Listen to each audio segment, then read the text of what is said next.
Hello, everyone. Hope you are all having a good evening, and welcome to Game 1/2 of the Final Fantasy V Career Day Draft Tournament, the grand finals between Judgejoe from the winner's side and Dryzalizer coming from the loser's side. And since Judgejoe is coming from the winner's side, he is starting 1-0 and has to win a best-of-5 series. I am Fiery Blizzard, and with me tonight is ID Karma. How are you doing tonight? Oh, I am great. I'm ecstatic to be here. I got some time to actually come and help commentate, help do things to actually help with the tournament this time because I've been kind of absent. But let's this race. I've been kind of out of it, so I know that we've had a really good tournament. Joe's been killing it. Been just kind of wiping most of his matches from what I've seen, and then Dry statistically doesn't actually make it that far in our tournaments, but this tournament seems to be geared for him in my thoughts because we call him the encyclopedia of Final Fantasy V, and he's getting to use a lot of his character knowledge. It's actually interesting, as you were saying, real life got to you a little bit, but Joe is actually I think may have had more matches out of everyone despite coming from the winner's side because he has so many 2-1 sets. So Joe was the one who dropped Dryzalizer to loser's bracket, and those matches were all very, very close. They were some of the most exciting matches that we had the entire tournament. So I hope we have a good one here. As you sort of are, one of basically the main admin for Final Fantasy V Career Day in the tournament scene, do you want to sort of explain what is different about this flag set or this tournament compared to what we've done in the past? So the real modifications that we did for this tournament, of course, it's a draft format. So we had to kind of conceptually come up with a way for people to fairly draft. There's a lot of classes. There's what, 22, and it's like we didn't want to have to pick through everything, so we wanted to give some limitations while not taking forever. So we decided on this band to pick one optional like back and forth, and it's kind of actually worked out nicely. We get about 12 classes on average, 10 to 12 classes that get either picked or banned. Yeah, it's a number depending on how they want to go about doing their draft.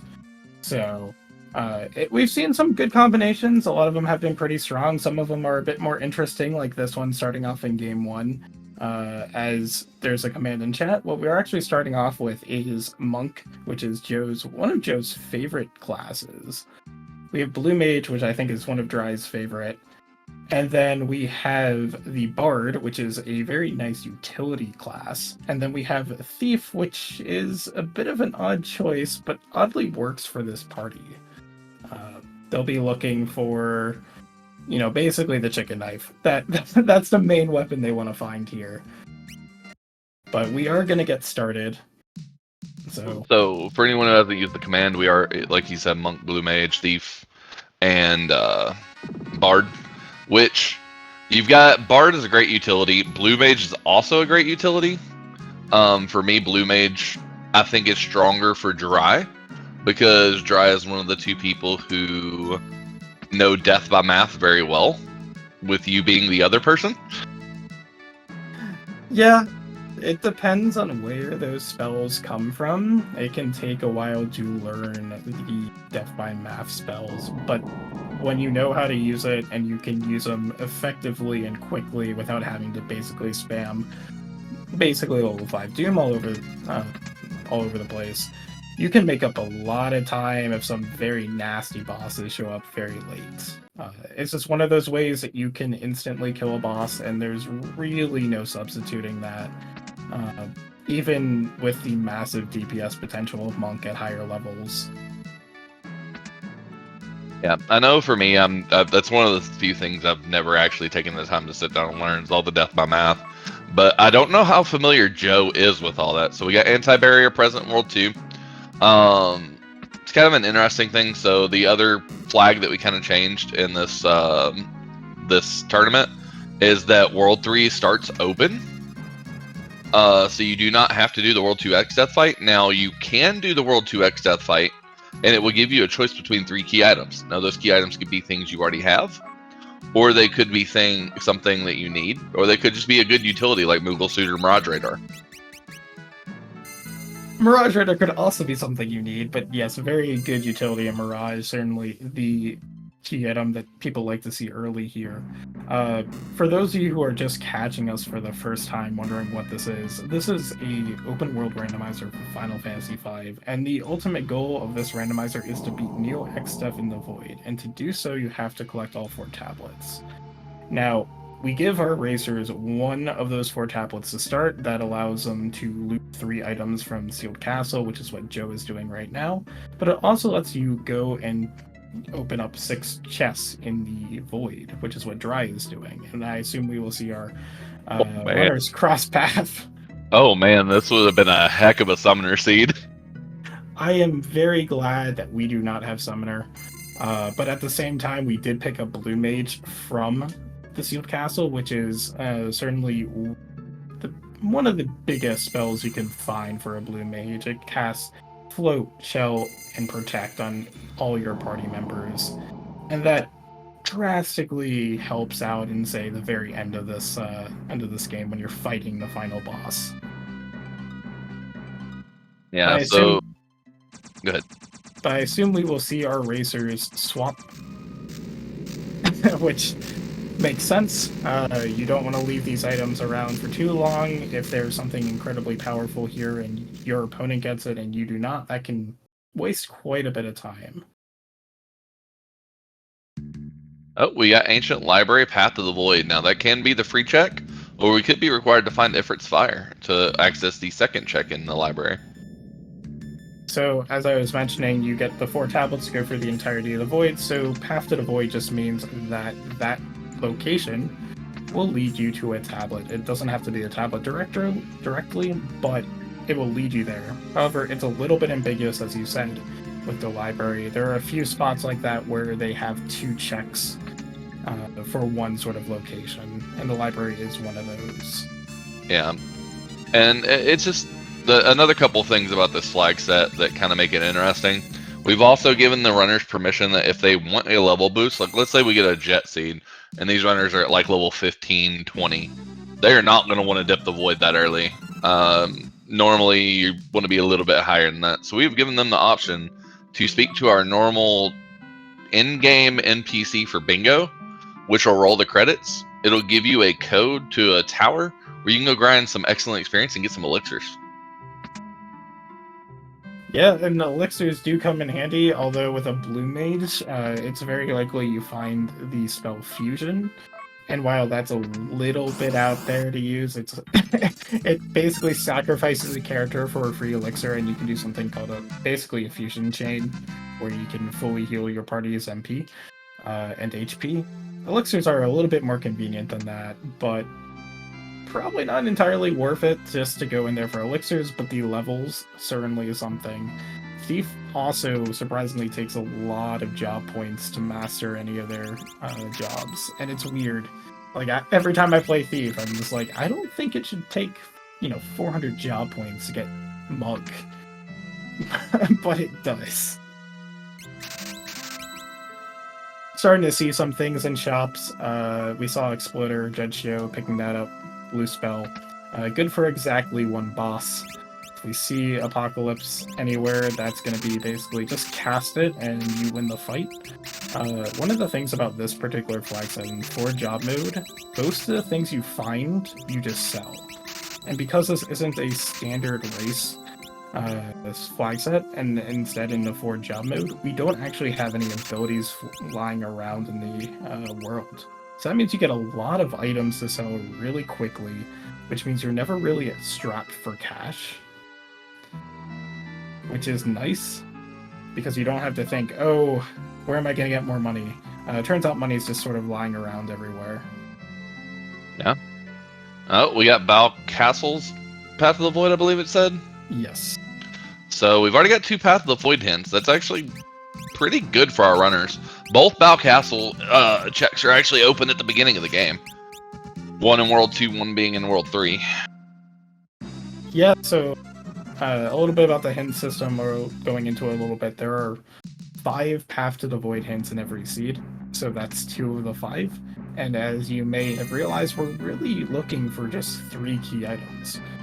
If we've joked about it in the past, what happens if the Wind Shrine, which is where Joe is right now, sort of the stereotypical first check, and the Torna Canal and the Ship Graveyard are the 3 tablets, and you're just like, what do I do now? And this is Obviously, why we enabled Phoenix Tower. you still gotta find the Mirage Radar. Yeah. Yeah, but this is why we have some of those niche scenarios, right? I mean, you got grind spots, you've got bosses that give you a lot of experience. The Waltz Meteor or the Bow Castle in World 2 will give you a crap ton of experience, low health. This is a fight. It's good to see here. It'll take a little bit. Good thing you're not really tempted to use any blue magic spells, but Goblin Punch is one of those safe ones. The issue is going as to soon as reset. he starts casting spells, he's going to get one shot by all the spells. I think the spells there would only do about 10 damage. You think they would do 14. lower than? Yeah. Okay.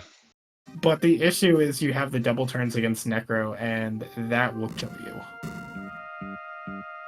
Especially with Joe not having really any elemental or having any real damage out there. He would die probably before he does 250 damage to Necro on that spot.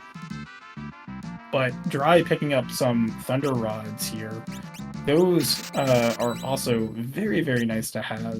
Just simply breaking rods in the early game is one of the higher DPS options that you have. Because they will just cast Fire 3 or Bolt 3 or Ice 3 by breaking them. A little bit expensive in sort of a normal flag set, but again, here we have a lot of money, as you can tell already. Part of that is selling, I think, one of the guard rings that he picked up from Cusa Castle or Sealed Castle. But you do what you do. You do what you can. And the idea of the game is you want to beat the bosses as quickly as possible, and so whatever you can buy to enable that, that's what you want to do. Yeah, no, it's probably going to take our runners a little bit to get started. That Thunder Rod actually gives Dry a chance to, if like, let's say the Waltz Meteor boss is something that's kind of weak, he might be able to go in there, break a Thunder Rod, and just kill it. Like, let's say it's something like Poroboros, and he can get a Thunder Rod off before it acts. We did get one of the barren hints here. We got cave areas are barren, which actually does tell us that the path to the void lies in World 2 Battle Castle, because World 3 Battle Castle is a cave. Well, we got a third path to the void hint there. I missed it on Dry side. What was it? Zayza Fleet. Nice. So that is the Hear You Call item. That is the big boat where you fight Greg 3 in vanilla. Now, you might be like, oh boy, we got 3 Path to the Void hints. We're already in Knowledge Go mode. Nope. Those could just chain together. It could be all one Path to the Void for one tablet. We do know, so in this randomizer, it is required that every key item be possible to get. So it is likely that there is a chain there. If it isn't, we still have the issue where we still need to find a Hear You Call. I feel like... Oh, go ahead. Because we cannot actually use that. But actually knowing Library's Path to the Void might push our runners to go there quite a bit earlier than they would normally. Dry probably will wait until one of his characters is level 5 Invisible to learn L5 Doom. One of those blue magic spells that is sort of a necessity if you're doing Death by Math. We did find Aqua Rake, which is also another spell that's really only great against one boss, being Sandworm. Who's and Lion as well, but yeah, but you get that little bit of extra against Sandworm. Oh, it's great against Sandworm because you don't eat the counters as well. So he kind of doesn't like water, and Dry's about to find out the news of Necro being here at the Wind Shrine. Well, Aqua Wake is not water. It's non-elemental. It just does 8 times damage to Desert. Yeah, because he doesn't. I can't ever remember some of them. So I play this game. I am not the most knowledgeable on all the little subtleties. It's fine. So I will say wrong stuff. I apologize. We do see Joe saying, I'm not going to bother with Necro, I'm going to go into Torna Canal. This is required to get into Ship Graveyard. 650 HP, and here is the one boss that if you had the MP to cast Exploder, you could cast Exploder. One of the more fun things to do here is if you have a character that is level 2 divisible, which everyone here, if they fought the Goblin, is level 2, his second turn has a chance to cast L2 ult. It is an absolutely annoying spell to learn. Manually, you have to do it in Exdeath's cast only for a Magic Dragon to use a 1 in 12 chance. It's a 1/3 chance every 4 turns to cast L2 ult. Whereas Apocalypse, as a boss script, on his second turn, has a third of a chance to cast L2 ult.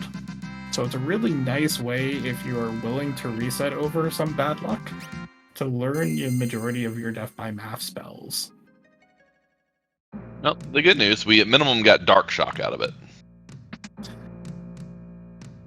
Certainly nothing to scoff at will let you not use the Black Flame encounter above Crescent. But I'm curious when Dry gets there if he's going to reset over not seeing L2 old. Something this early, getting L2 old is actually just really wonderful, because as soon as you can put Death by Math online using L2 old L5 Doom strats, you start saving time.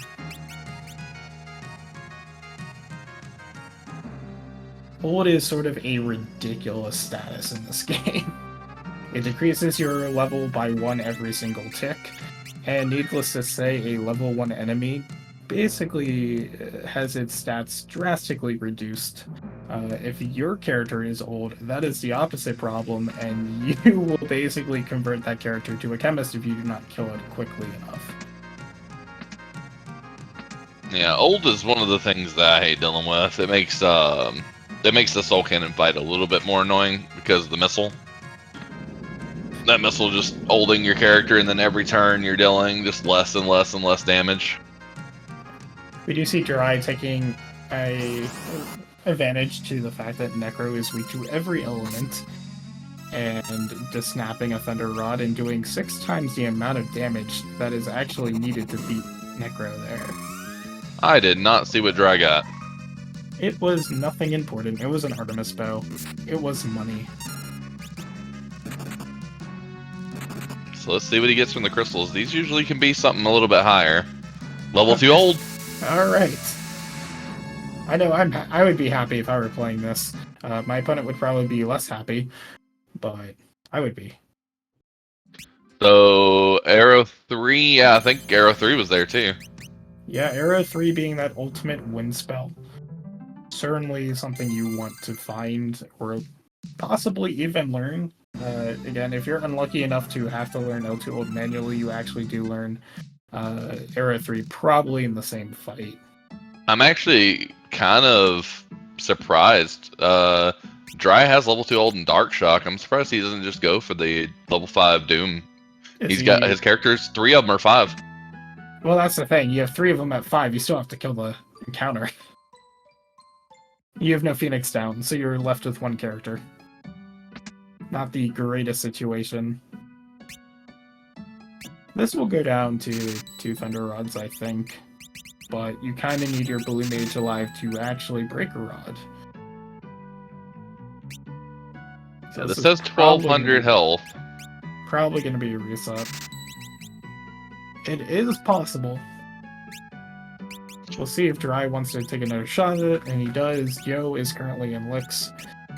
Just looking for more weapons, more damage. Probably looking for something like Phoenix Downs. But did actually warp out of the catastrophe at Ship Graveyard. So hopefully for him, there will be nothing there. Yeah, it took a nasty death to it. Speaking of Phoenix Downs are always available in a shop. They're available in 1 shop guaranteed that's not Mirage locked. So the only caveat to that is it can be Karnak Escape locked. Yep. I was doing sort of a show-off Seed yesterday and had that exact situation where the only Phoenix Downs in a shop were from the Karnak escape. So it can happen. Dry took advantage there of the fact that Liquid Flame is non-heavy, which means Missile works and will do 75% of the enemy's health. So made that pretty easy to kill and gets a Wizard Rod out of it. Well, the good news for him is our normal floor sleeper died, so she's still level 5. Yeah, so if he wanted to, he could go and learn L5 Doom. He'll probably wait a little bit more, but if he wanted to, he could. I'm kind of excited to see him do this stuff because it could get kind of nasty kind of quick. Yeah, there are a few bosses that Death by Math really speed up. Shode is the big one. Califisteria is also another one, but to me the biggest one is Shode because you just don't deal with any of the annoying counterattacks. Judgejoe is going to go ahead and beat this Necro spot. Easily used a mission, which is the fire-based spell for a blue mage, and gets rid of Necro. Dry actually getting what I would consider also pretty good luck in getting a Mind Blast off Apocalypse here, which is also a very nice spell to learn. It's one of those spells you absolutely want to learn for the end game, as it will inflict paralysis on any boss or any enemy that is actually vulnerable to it. And probably the most annoying section of Neo Exdeath is vulnerable to paralysis. And so you can lock down that part completely, especially if you put blue on your thief.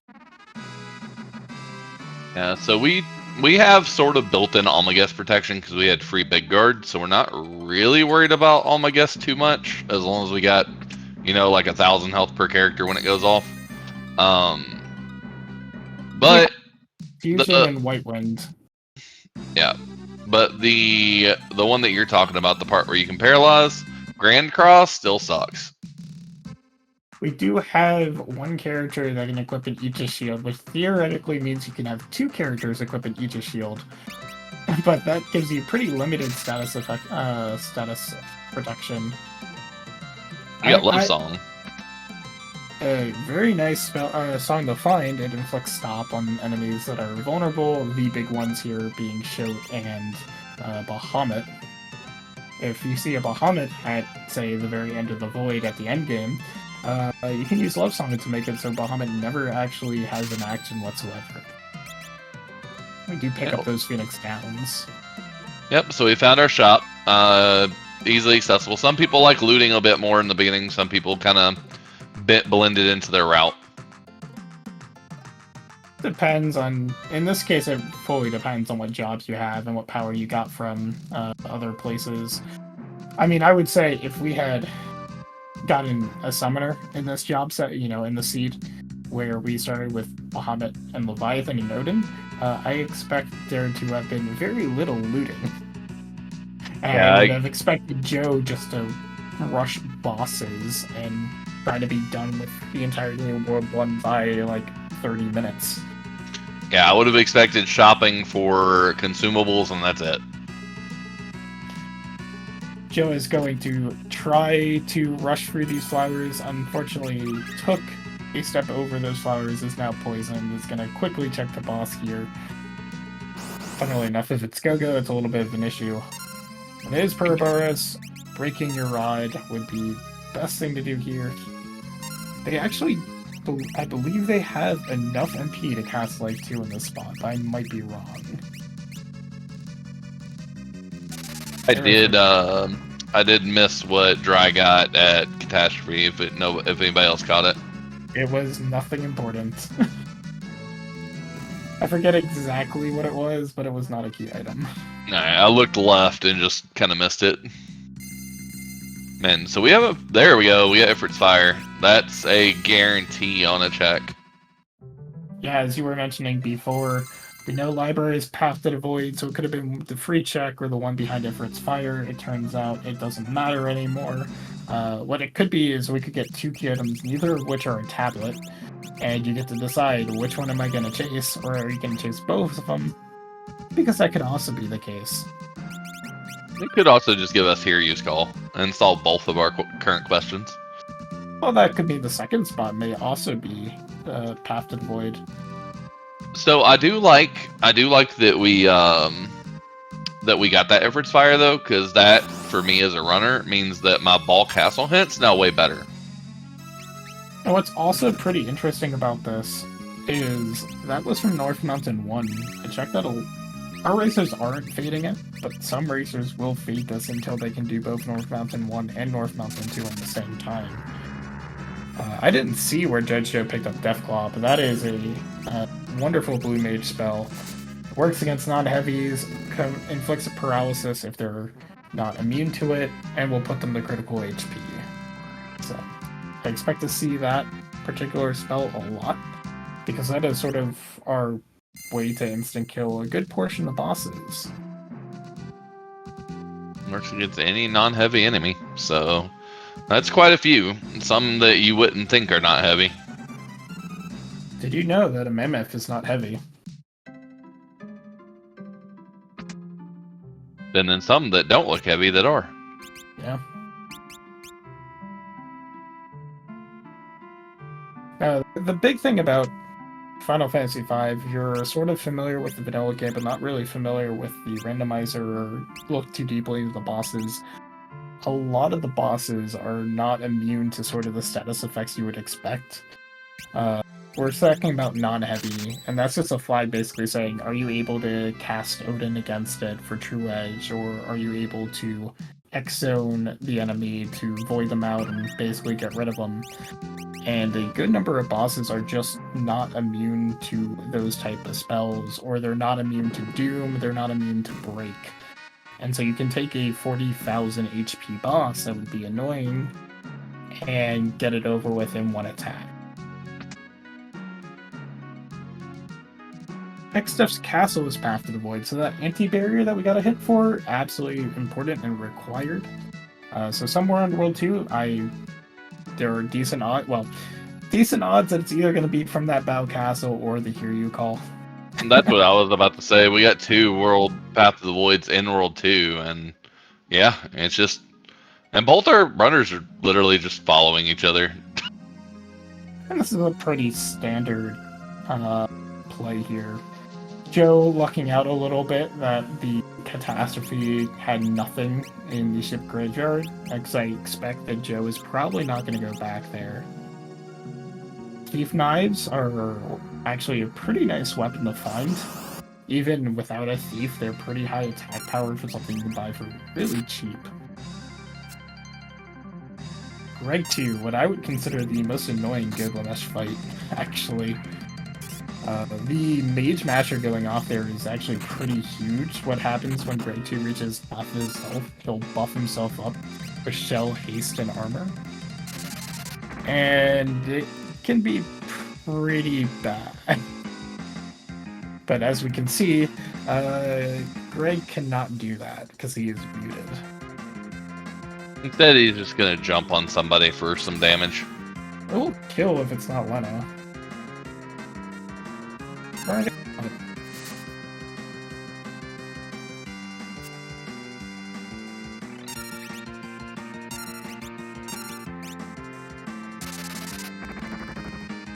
Too much HP here. I think it's 1500. So 2 Era 3s. Perfectly good. So that's what, 4 Path to the Void hints already? 4 out of 5, yeah. We did get the steamship key. I'm sure our runners will chase that sooner rather than later, if you wanted to explain why. It's a lot of monster in the boxes. The monster in the boxes are weighted kind of heavy. So the way we have items set in this game is every place has a tier.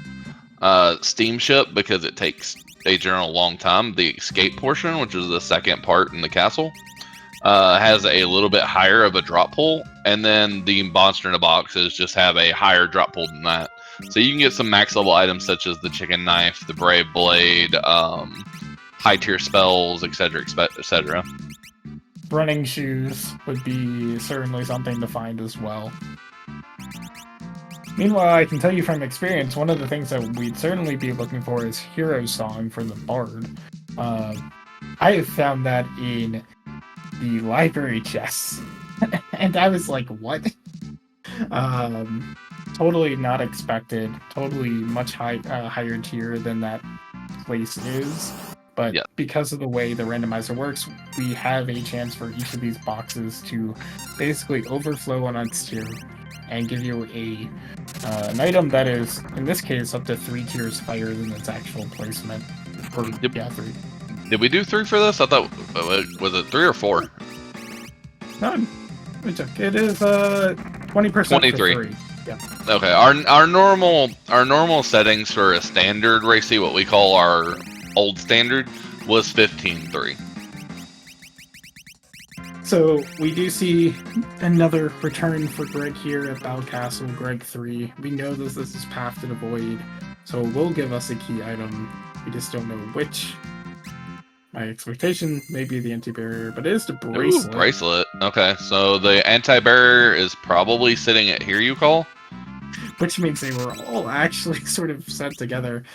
We do pick up White Wind from the shared shop. Bell Castle actually has all shared shops. None of them are unique, so you generally don't shop there. You generally shop elsewhere. But White Wind is certainly one of those spells you will pick up whenever you see it. Thank you for telling me that the Battle Castle has the bracelet. Would not have known that otherwise. Yeah, I just love their hints. I mean, imagine library has just a Hear You Call. The Hear You Call gives you the anti-barrier, and suddenly those 4 Path to the Void hints really only give you 1. Yeah, I mean, we'll have to see what Ifrit's Call ends up giving us. I'm kind of curious what the library is going to hold now. Yeah. Antlion here, unfortunately, will escape and not give our runners any XP. So that's another change we've had recently. So we do have a great developer on the back end by the name of Clear Tonic, who manages the actual randomizer portion. Kind of out of the blue, he took a bunch of requests and made a bunch of updates for us not too long ago when we did the Monster in a Box tournament. Among those was he made it to where one of the monsters that run away, Odin, or one of the monsters that normally did not give you experience in the rando, now gives you experience, as well as a bunch of other good quality of life updates. And I think we're actually talking about maybe some other stuff potential in the future. So this randomizer is still getting updated. Yep, certainly is. And we really cannot thank Clear Tonic and Corullius enough for making this randomizer and keeping it updated and sort of lending their expertise and their time for, continually updating and supporting us. So, shout outs to them. We did see the Falls page from the Tycoon Meteor. Something we can't really use now. We need the submarine key for that to be useful. My hope actually is, since we know the bracelet is Path to the Void and XF's Castle is Path to the Void, we actually know that our Path to the Void can be in 1 of 2 spots in XF's Castle. Guaranteed to be either at the Carbuncle spot or the Greg 4 spot. I'm hoping that gives the sub key, so you just have no direction whatsoever. I say this as a viewer just because I want to see as many checks as possible, but as a racer, you probably really don't want to see that because it essentially turns the rando into a get lucky kind of deal, and the reason why we have these hint systems is we kind of want to avoid that situation. There are a number of checks in this randomizer. I think it's something like, let's see, be 38 different key item spots in this game. That is a large number compared to a lot of other randomizers of this sort of type. So we really wanted to sort of help that not be sort of a ridiculous amount of time and checks. Ooh, Walls Tower Key. But we do see, actually, that the library does not have the Hear You Call, because the Hear You Call came from the Karnak Meteor. Interesting. So our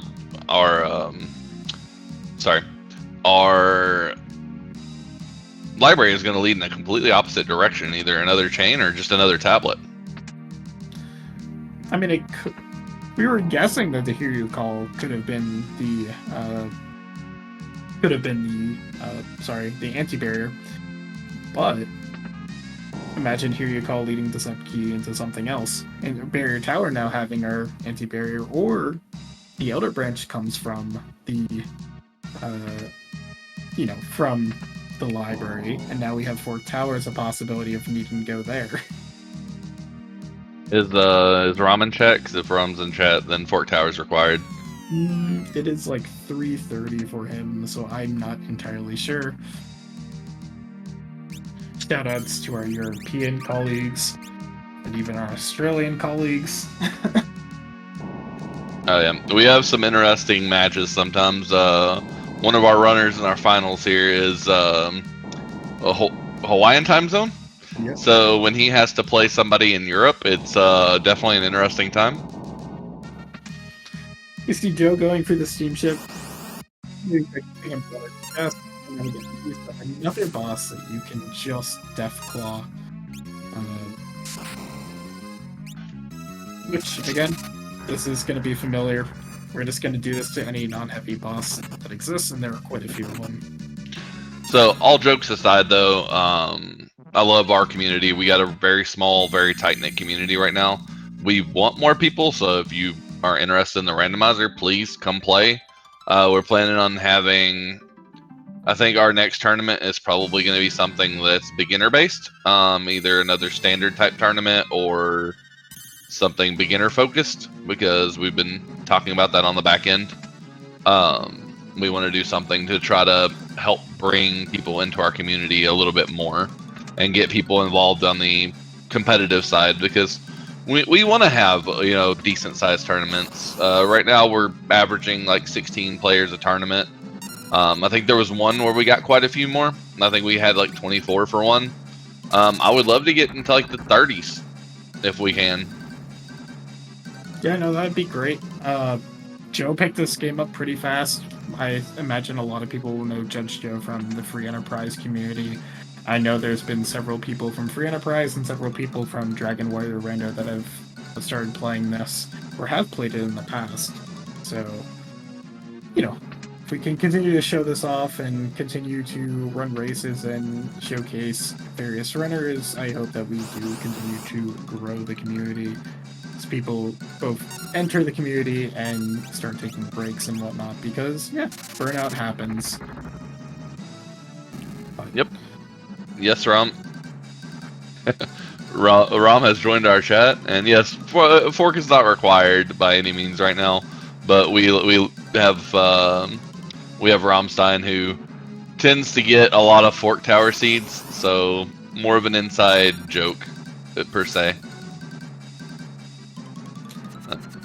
Yeah, so that's what I thought. Dry did not learn Dark Shock from Apocalypse. That was Joe that did. So Dry is going to turn on encounters here. One of the settings we have is that you can get an encounter in every step. And so in that island there, you get Black Flames, and they have a chance to cast Dark Shock, which has a chance to hit your party member. I say that because a lot of times it doesn't like to hit. And, you got it first try. Yeah. So one of the huge quality of life options that the randomizer has, and this is based off of a project called Project Demi that Cleartonic also is the developer for, is that you don't need someone to actually having observe ability or even have a blue mage in your party to actually learn blue spells, which is a huge quality of life thing, because it can be obnoxious to learn this sort of in the vanilla fashion where you have to have your blue mage actually be hit with the spell. You see Archaeolavis here has 5 forms. You have to get through all 5 of them unless you do certain tricks that we're not going to see. The last form here is actually divisible by 5. It is level 20, but at the same time, this spot has like 200 HP per form, so a single attack should do it.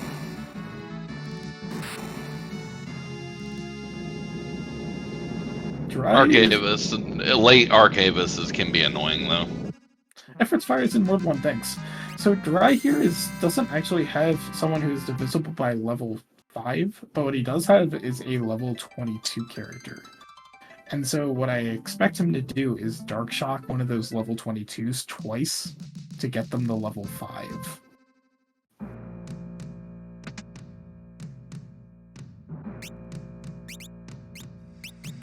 I also did miss what Joe picked up on the Karnak escape check.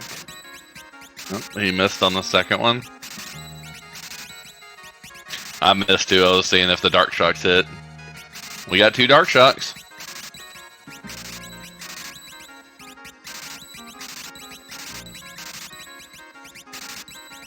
And there it is. See, normally I have the luck of never getting or waiting a while for L5 Doom, and also getting the full pages. So there's a chance, a 30-16 chance, that you could run into the full encounter there, where not only are you dealing with page 32 and 64, but also 128, 256, all the way back down. It doesn't look like Joe got anything from the Karnak escape or the steamship, actually. So I don't even think there were really anything good in terms of the loot there, unfortunately. But we do get the extra shop. Picked up Fusion. That's basically an elixir at the cost of your party going or your party member dying. Requiem's pretty good too. Requiem destroys undead, so triplets being undead is kind of nice. Oh, it's for triplets absolutely something you want, and that being in the secret shop after the Karnak escape, pretty huge. So Dryde never actually has gone to World 2, so he doesn't have Aquarake. If he did, then this fight would take all of one cast of Aquarake that does like probably 8,000 damage. Whereas when Joe does this, it's going to be considerably faster because he'll just use Aquarake and be done with it. Joe does have a level 20 party member, so he's also going to take this fight. See if he has as good a luck as Dry did in terms of the pages and the time it takes for it to cast L5 Doom. So we're going to have 2 people set up for death by math, so this could get pretty fast, pretty quick.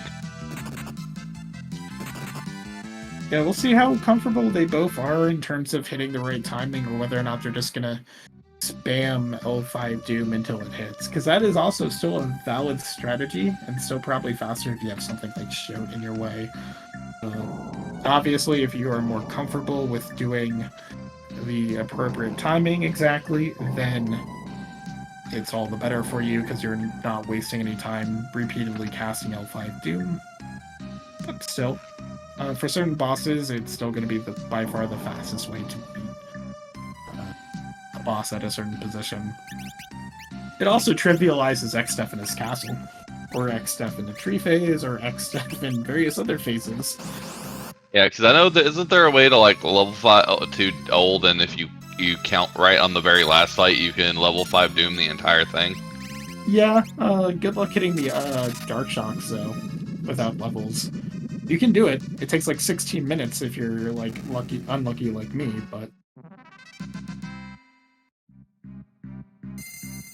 although if we do get Hero Song, I could see Death by Math honestly being the fastest way to beat Neo Exdeath as a whole. You set up Hero Song, you can set up Speed Song if you want as well. And just L5 Doom each part and not have to worry about anything because you have Big Guard and you have Mind Blast, so you're not going to take an attack anywhere except for the physical and the magic part. We did get the trench page as well from the back of the library. Now, we know that Tablet 2 that we got in the front is Path to the Void and is required to beat the gift. But we don't know if that trench page is also Path to the Void, because we don't know what that hint actually referred to. Now, if the last Path to the Void hint that we get also says Ancient Library Path to the Void, then we know that the trench page is the last that will lead us to another tablet. Yeah, so a lot of people will take notes in this game on hints, basically for the reason you're saying here. there's a lot of obscure things, and you want to make sure you know what you got where sometimes, because you might do a check at like 10 minutes, get an item, but you don't get the hint from Trench or Mirage until like an hour 10. You do see one of the more annoying fights here for Dry, the Crystal Guardians. Theoretically, you could Deathclaw these parts as well. They're not heavy. It's just that the spell accuracy is pretty low, that you're better off if you can doing something like Arrow 3. The key here is that you don't get really powerful spells here, thankfully, but if this were somewhere in the void, the last thing you'd want is to get these Crystal Guardians to like half HP where they start doing some really nasty spells. Unless you were trying to learn something like Arrow 3. The one thing I'd be worried about as our runners when we get Adamantite from that check is we're getting a lot of, I won't say simple bosses, but we're getting a lot of the ones that are way easier to kill up front, which can get kind of scary when you get to the void if you're missing a lot of the harder hitting or not easily killable bosses. So Marigine here is weak to fire. It's going to be probably one of your best bets if you had fire rods to break them. I say weak to fire. That has the caveat that she will change her weakness if the fight goes on for long enough. And then you get to guess what her weakness is, and if you guess wrong, she then absorbs that element. But also pretty strong defense as well, so physicals won't do too much unless she turns her weakness exactly to physicals. So this is not a fun fight to take on this location. No, this location has quite a bit of health too.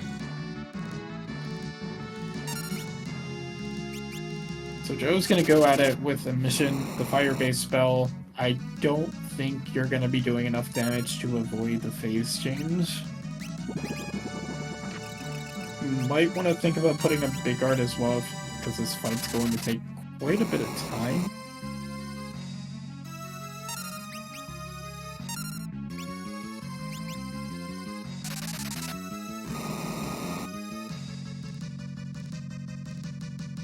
So Dry's going to have a little bit better time in this fight because Dry does have fire rods to break. Rods are very nice, and also it would be, I think it would boost the mission as well.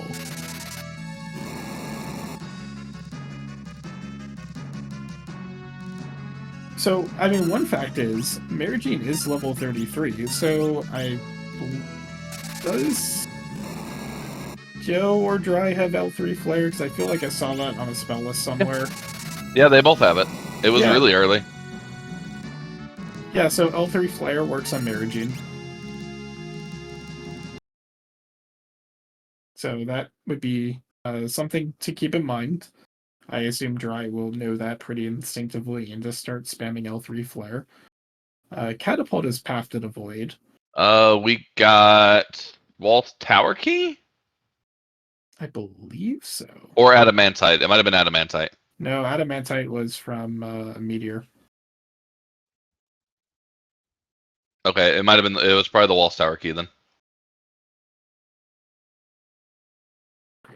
Hopefully Joe's stream will come back up. Yeah, he got it from. He actually got it from the Meteor, the after Catapult.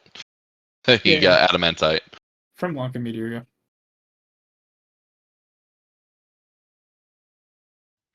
So yeah, that Walt's Tower Key is really easy fight too.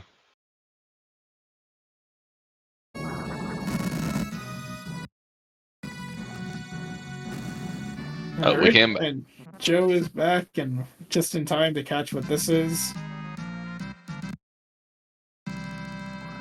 Joe's back to a level 3 Flare and to killing and getting anti-barrier.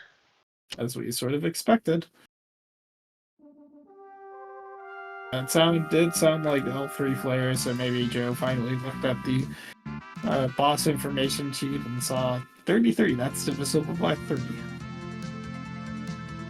As was mentioned in chat, you could also have done Dark Shock into L2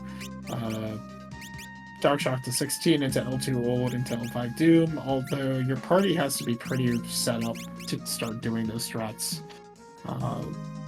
At least somewhat decently. If you don't have two casters of blue right next to each other, doing Death by Math strats is quite a bit more variable. But Dry is going to pick up his bracelet from Balcastle.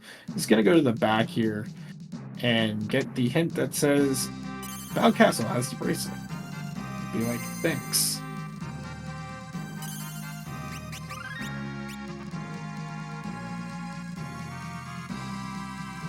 Do have Joe going to the Greg 1 spot, the first spot that you actually are in, or really take control of your character, or Gellis specifically, in World 2. 11,500 HP here, and just in the Panda, one of the endgame bosses actually, loves to counter, which is really annoying when he does drain counters or armor counters, although we're not going to attack physically. The drains are still annoying. Yeah, the fact that we have some fire is pretty good for this emission will help a little bit. Yes, very weak to fire, just like Mary Jane. So, but we're going to Arrow 3. It's a decent amount of damage as well.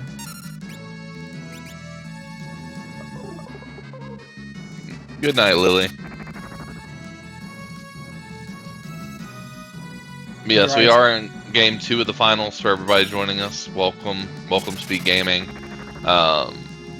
Again, this is the finals between Joe and Dry. Joe starting with a 1-0 lead, and it's a best-of-5 format. Soul Ganon.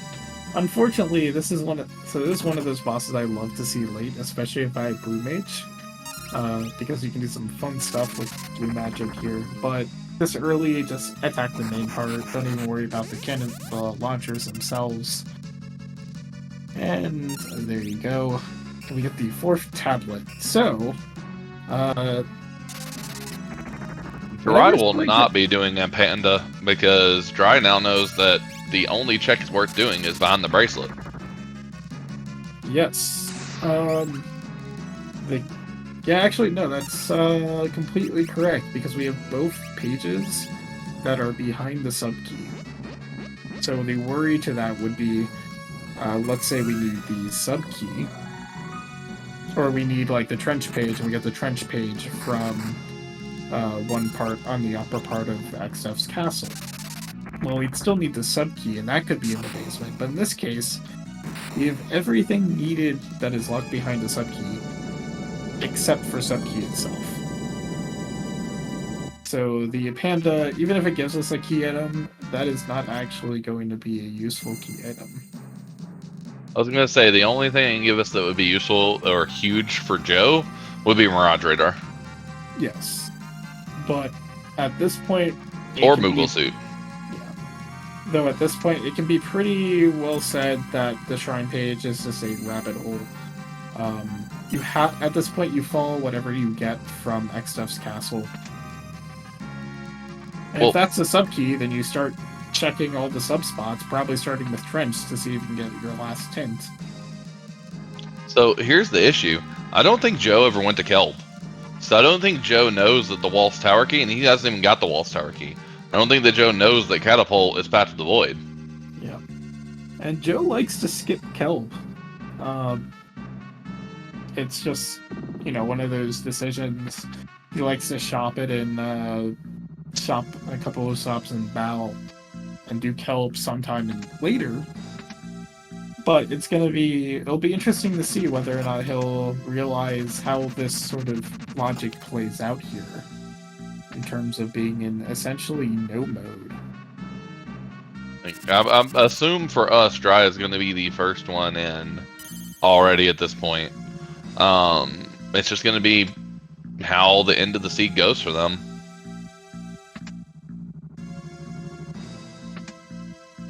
There's still things that could happen, right? The Shrine page could lead to the Mirage Radar and give you access to Mirage, which I, again, expect Dry to not really do unless he also forgets his hints, and he has done so a couple times in this tournament, forgetting hints that he has seen.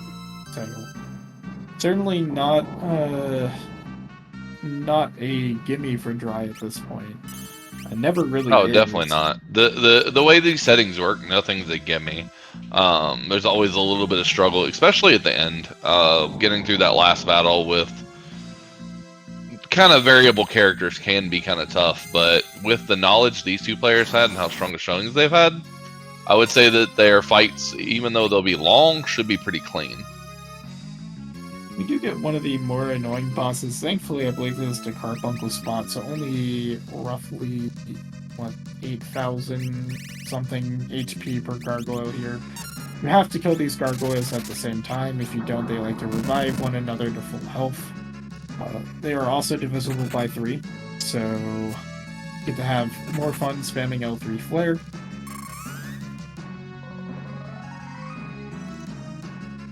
Does Dry not have L3 Flare?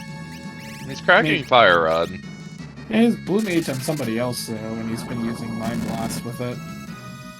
I'm pretty sure they both got level 3 Flare fairly early.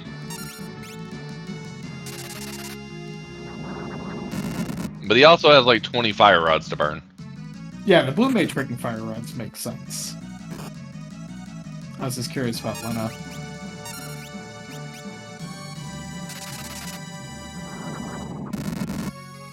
That'll be Dry's anti-barrier. I assume he'll go right into Exdeath's castle. Yeah, I think he's going to be the first one in go mode, for sure. Especially if this happens to be the 3rd tablet. It is. It is. If Dry's been keeping track of his hints, he's going to go straight up, and just the first thing he does is going to be just go mode. Yeah. It will be interesting. We do not have Hero Song. And there's certainly no guarantee we ever find Hero Song. So I'm curious. So if you're Dry, do you take the risk at doing Exdeath 1? Well, what I'm confused about is, again, this is sort of what I was saying. I expect this is Dry not really reading into the logic of the hints and taking this fight, which is completely unnecessary, and he knows that by the hints that he has. It should be still pretty fast. He'll just break Fire Rods and be done with it. As for whether or not he does Exdeath, Speed Song is so nice, and honestly, your Bard's not really going to contribute to the Exdeath fight anyways. I would almost just rather have your Bard singing through Neo Exdeath than dealing with Tree Exdeath. At the same time, you never have to do damage to Tree Exdeath because we have Blue Magic. So you can go either way, because it's not like you ever have to actually take out 48,000 HP on Tree Exdeath, regardless of whether or not you weaken it. Because Death by Math is stupid. Well, I would very much just be tempted to grab Exdeath 1 at the 1 in 3 chance of Mirage Radar. Or 1 in X chance of Mirage Radar, technically. Or 3 in X. It's 3 in X. But anyways, like, the slight chance that you can get Mirage Radar, which will just get you most of the levels you want. You're going to get like 20 levels from going up that tower. I assume this is going to be Joe going and clearing the rest of World 1, so I expect there's no reason once you get if he goes to the catapult, and assuming he hasn't forgotten it, there'd be no reason why he wouldn't just go to Wolf's Tower as soon as he gets that key. We're going to have another pretty close... And here's my thing. I know Dry very well. Dry knows the grind spots very, very well. The thing is, how much do you really need to do that? You need enough levels to be able to hit your spells. Which you would know better than me what level that would be. I mean, if you're willing to spend 20 minutes on Neo Exdeath, you don't need more than like level 30. And we've had longer Neo Exdeath fights in this tournament. Well, we'll see. Again, I expect Joe to then go to the catapult here. He'll get his Walls Tower key. Yeah, I am a little surprised that Dry did not just go up the tower. I think he's reading his hints now and realizing, oh. Because it looked like he expected that to be something with the way he stopped. Yeah, and just didn't realize that the fact that we had the hint saying that the bracelet was Wait, past he's the void. leaving.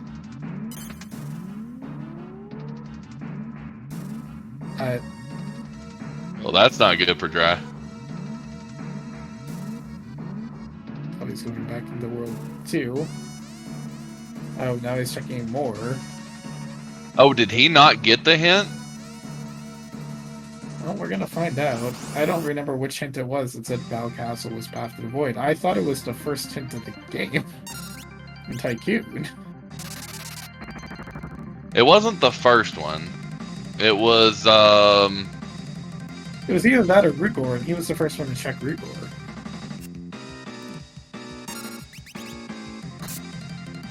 Or it was Tool. Like, it was early on, and I definitely saw it. Alright, so Dry didn't remember. He has the anti-barrier, obviously. He just went into Craig 1 spot. He has the bracelet because he did Val Castle. Oh, are you saying that Dry on his personal tracker didn't track anti-barrier? Which, Well, that wouldn't make sense, because he got into Exdeath Castle. yeah, so that's just him not clicking it. But he obviously is aware that he's anti-barrier.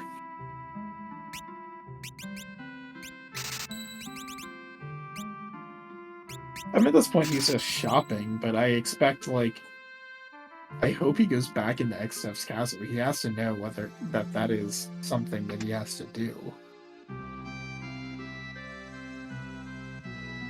Yeah, that's my fault. I was the one tracking Dry. Sorry, Rom.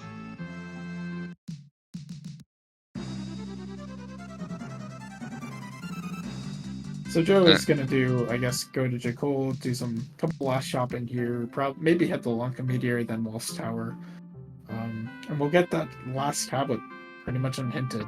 Or I could be totally wrong, and he'd just say, "I'm not gonna go do that," and I'll be very confused. I mean, we're already confused on one player. Why not be confused on both? There's aggressive, and then there's just being really silly. Okay, he's going back. Still, I have no clue why Dry left, but he is going back. Yeah, I don't know. I don't know what he was looking for, to be honest. We should probably ask, or think to ask, because that's definitely a curious question now. Why did he leave to go shopping and come back? Tablet 3, or Tablet 4 was at Walls Tower, and Tablet 3 was at the Carbuncle spot. Yeah, so both of them are kind of on the chain to it already. They're probably actually going to be in go mode at similar times. There was exactly zero need to ever enter World 3 in this flag set from the seed.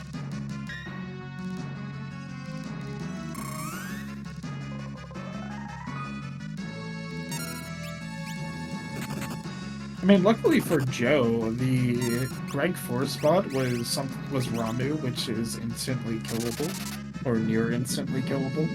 So we didn't spend all that much time at that spot, and that can be one of those spots that take a while because it has 32,000 HP. I'm gonna be interested when Dry hits go mode. Does he leave, or does he actually go to see if he can get the Mirage Radar? I'll be interested to see how comfortable Dry thinks he is with where he's at.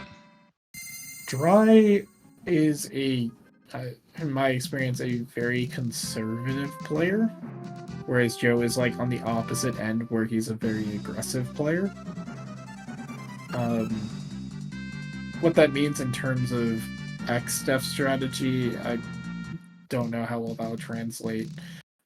Joe is indeed going up Walls Tower. It's so quick, you don't need a hint telling you to do this. And Dry is going back to the Carbuncle check, so... And I'm guessing he doesn't have... I mean, we'll figure out. He knows that this is vulnerable to L3 Flare. So if he has L3 Flare, he will use it in this fight. And He does. Fine, he can big guard first. Why not? So yeah, rare miss from Dry there, not doing L3 flare against Marigine when with the Bard anyways. He's not doing it here either.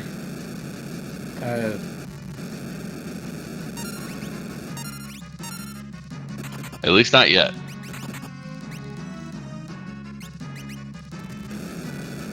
He's trying to time slip. Technically you can, because it can be put to sleep. Which is what he's trying to do with time slip. Although I don't know if that works because it also inflicts stop and hold, and they're not vulnerable to that, so because they're not vulnerable to one of those statuses, I'd be a little surprised if they are vulnerable to time slip at all. But so Joe is in go mode. Goes in go mode, and Dry. Okay, you can use time slip on them. That's new to me. Probably longer to take that to hit than it would have just to use L3 flare. You got a first try on the second one? Please use L3 flare. It's right there. You're gonna have to have some words with Dry. You or me? I'll let you do it because you're the blue mage expert. I know this is bugging you more than it is me. I would, And you know, Joe just saw that hint and was like, really? I'm surprised he even checked it. I guess he's looking for a direct hint for Mirage Radar. That's the only thing I can think of. He's looking for a direct hint for Mirage Radar, so he can just be like, I'm gonna go there. Unfortunately, we don't have such a hint. Like I said, your best bet at this point is attempting to do Exdeath 1. So, no. If I were Joe, going into that chop, I would have picked up a Power Staff. We've seen a Panda, which is sort of one of the better bosses to use that against, but even though we have Omniscience weakness, just having him not do any attacks. Okay, this is why he's looking for the Mirage Radar, actually. We were talking about this in the General Creator Discord, actually, about a few hours ago. I saw a big chat, didn't read it, so please explain. So there are a few items in the randomizer that are bugged and give you actually its vanilla item. It turns out Hero Song is one of those. So if you play all 8 pianos and go talk to the Bard in World 3, it will give you Hero Song. And so you don't need to find it. The issue is you need Mirage Radar to even do that. And then Dry cast level 3 or level 3 player and it does not hit. Yeah, because you did Time Slip. Time Slip cast ult. Oof. The more you know. The more I know, I've never used Time Slip, so I would have had no clue. He does get it down. And he'll be in go mode as well. Joe is just going straight in. Joe is just straight up slamming into the void. I think he realized it's probably not worth trying to track down the Mirage Radar. I think, like I said, I think if you were going for it, you should do it Dry. It looks like Dry is doing because he didn't warp out. And is to go beat Exdeath 1 and just cross your fingers it's there. If it's not, then you just go do your thing. Probably consider resetting if it doesn't give you the what you want. We'll see if Dry, well, if he'll take the Greg Force fight, he might not. But we'll see if Dry does Death by Math on Exdeath and pulls it in 2 seconds. It does pick up the Greg 4 chest. At the very least, this will be a very fast fight. What do you need to hit on Exdeath 1 in order to get the Death by Math? He's just level 66, so an L2 old into an L5 Doom. And because he's got 2 blue mages, as long as he times it decent, he's got it. Yeah, the big thing is you want your 2 blue mages to go right after one another. And that monk is sort of getting in the way.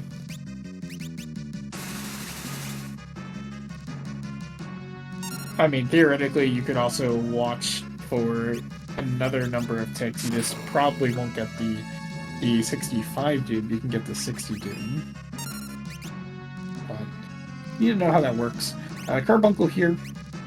If you're unfamiliar with Carbuncle's script, what he does is he'll do 3 spells, and then he will go into a cure, sort of a cure 2 phase, where he drops his barrier and changes a lot of his statuses to be vulnerable to things like break. He'll become non-heavy, basically vulnerable to everything that isn't Doom in terms of instant killing. And so we waited for the cursor to drop from Fight, which signifies a phase change, and then cast Deathclaw. Of course, Deathclaw does have a chance to miss, so that's what happened on that first attempt. And Joe probably had to look back at his notes and be like, wait, this is not heavy, right? And tried it again and got it.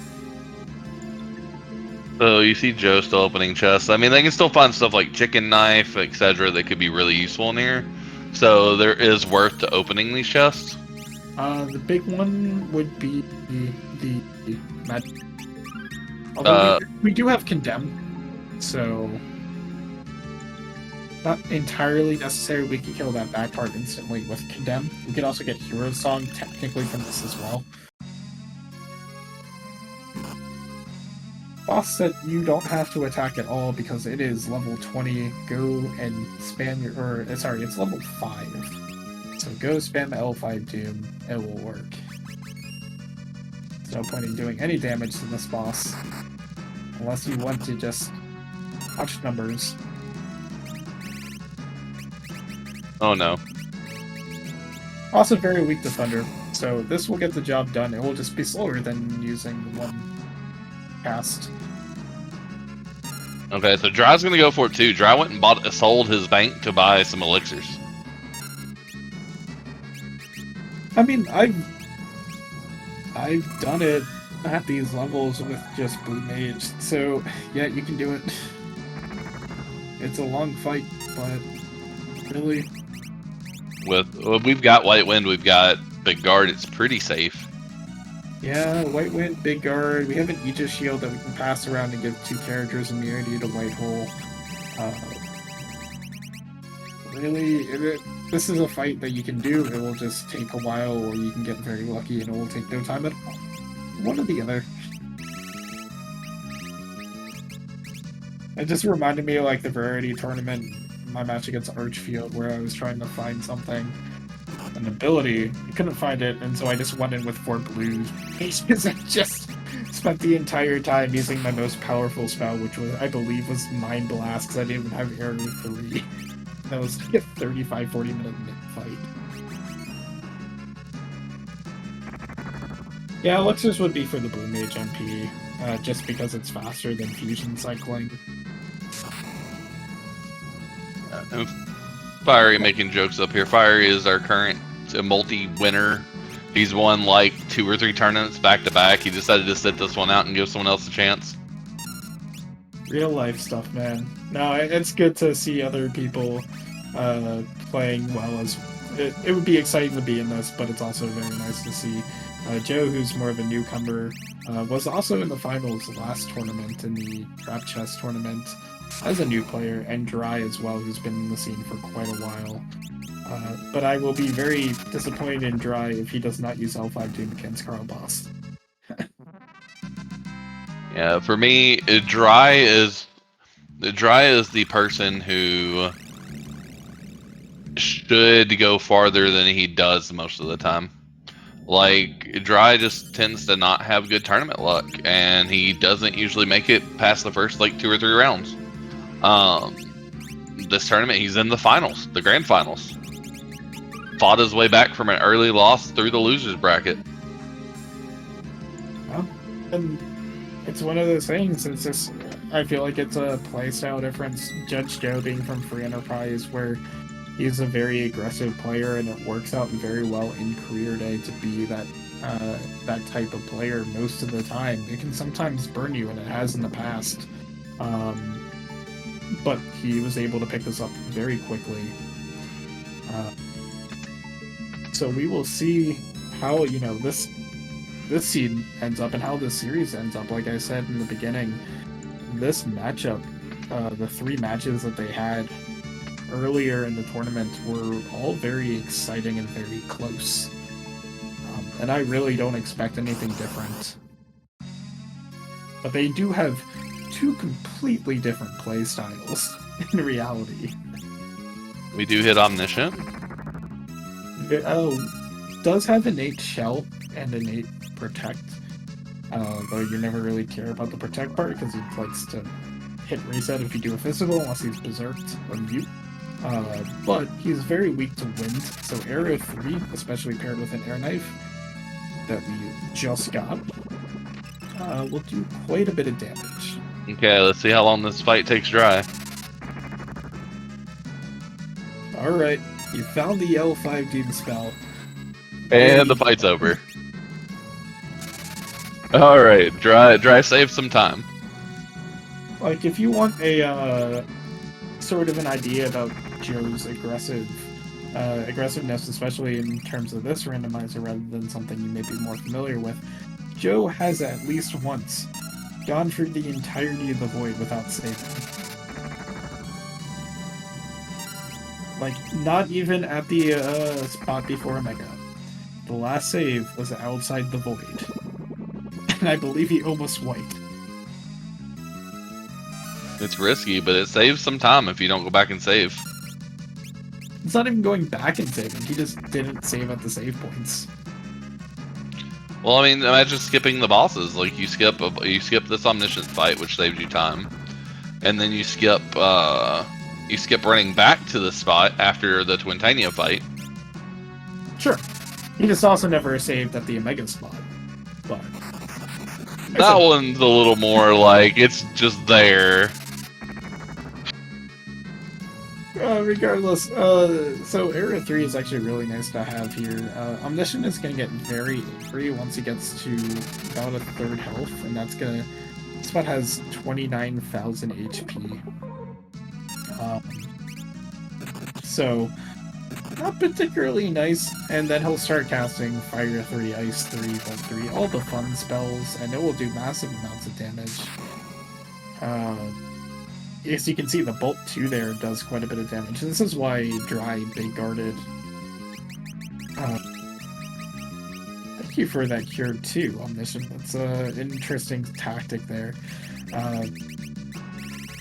Actually, it's very interesting too, because part of his script is actually to do Cure 3. And Cure 3 will actually just fully cure Omniscient. It's not partial. It is, I will go back to 0. 0 damage taken. Oh, Dry reset. Yeah, and Joe realizing that, yes, wall is a thing, and you cannot arrow through wall. So, took out Bart's with his own wall, or own Area 3.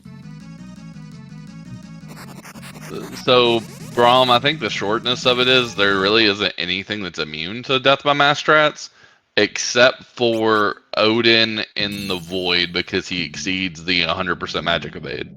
There are a couple of bosses that do exceed 100% as well. I know him. What are the other ones?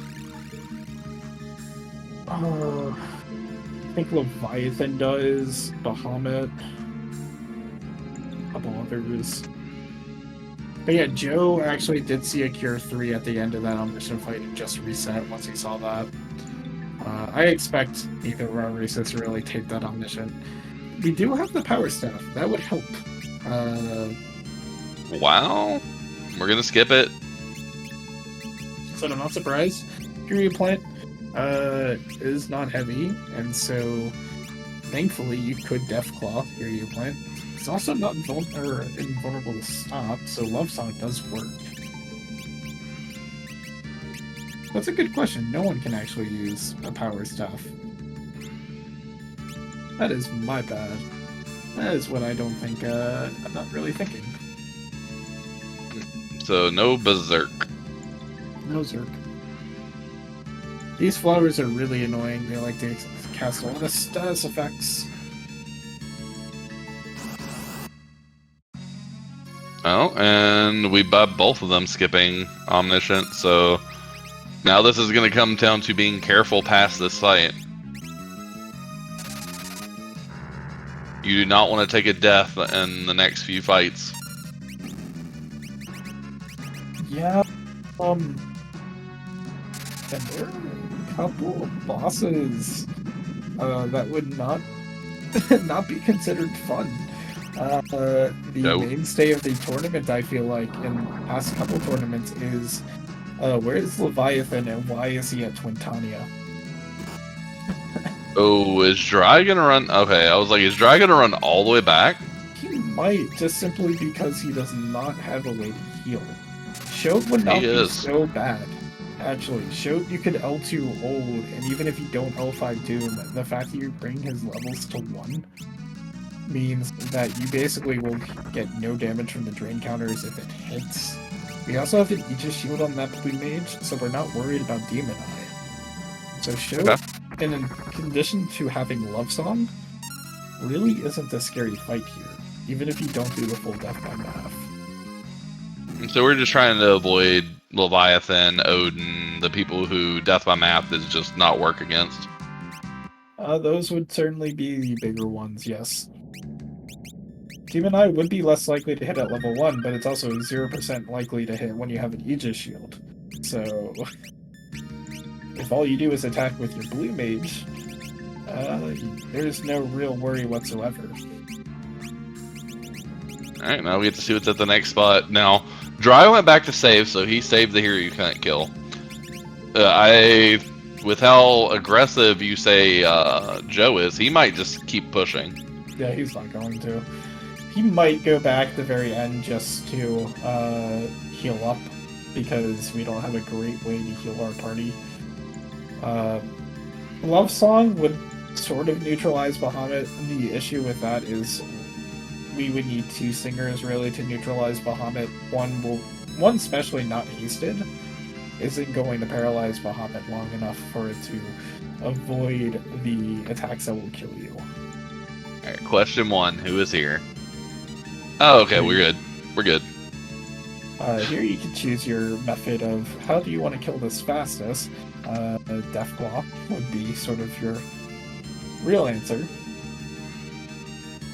But Leviathan has made a habit of showing up at Twintania.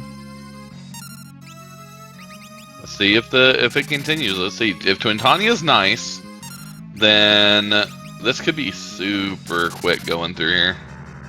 And he might not turn around. It might just be, let's attempt this Exdeath fight. Yeah. Ooh, so this is fun if you didn't get a wall immediately. So this is one of those bosses that is an absolute pain in the ass. However, if Califisteria decides to not wall immediately, there is a very, very nice death by math strat here that takes care of this fight in about 4 seconds. The issue is that you cannot actually do any death by math while Califisteria has a wall up, because L5 Doom will reflect back onto your party. So I believe what Dry might be doing is waiting for a wall to disappear, and is going to L2 ult into L5 Doom, but is just waiting for that wall to just sort of go away. Probably lost quite a bit of the counting there, so I expect these to just be spammed at this point. Just spam until it hits. But really, this is probably going to be the fastest way to take care of Califisteria here. Because 50,000 HP of Calo when she continually buffs herself is not fun. Okay, stop on him is not bad. That's not one of your Doom people. This is the boss. Not even at this location, but this is the boss that caused me to learn Death by Math strats in terms of how to accurately do L2 ult into L5 Doom. because it is so annoying. The issue that Dry's going to run into now is Coward Hysteria is going to be level 1. And you cannot use L5 Doom against a level 1 enemy. And so he may have just missed a window entirely. Because those levels do tick down very quickly. In particular, the way you can sort of tell this is you can look at the actual ATB bars of each of your characters. And for most jobs, that does accurately represent a ticking level.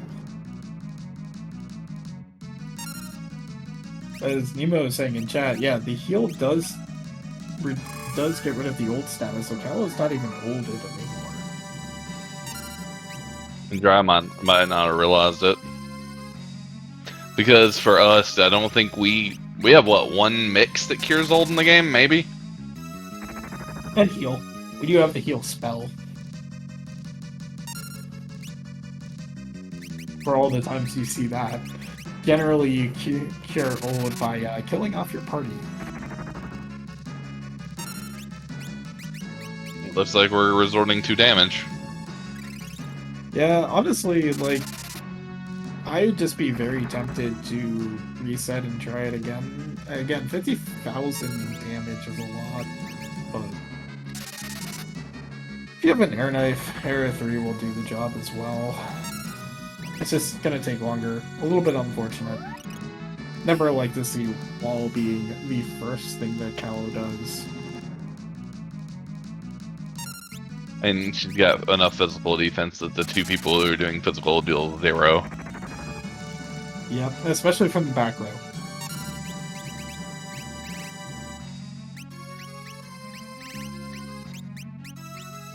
So yeah, this is one of those fights that if you know your death by math and you are able to, rather accurately do it, just imagine the time save that you can get from that, right? Yeah, Dry reset.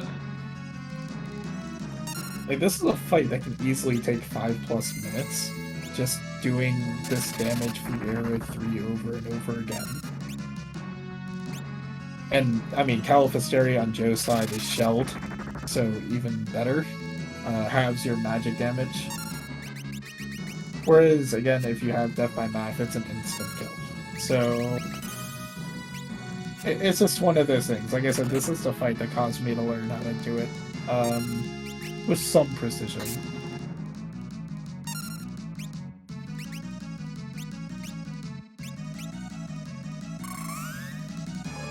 Luckily, we do have to go through the Abductor again, but Abductor is one of the least threatening bosses in the game.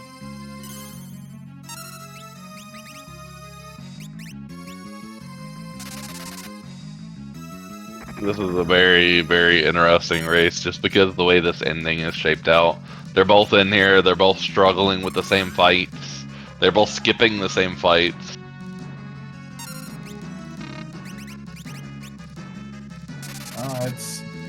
It's nice to see this race being so close. We'll see if Dry will be able to do Death by Math this time. Put blue on people as much as you can. And this is honestly going to be what you want to do for the end game as well. Blue Mage is really going to be your key to winning the Exdeath and Neo Exdeath fight. Yeah, blue and one bard singing speed song for a little bit. Yep. Because you definitely want that speed song. Because the way we normally talk about this is speed song is normally one of those things that in game is very nice. Like if you get like a time mage ability and can do haste 2 plus sing speed, you can actually get so many turns before Exdeath that he essentially never gets a turn.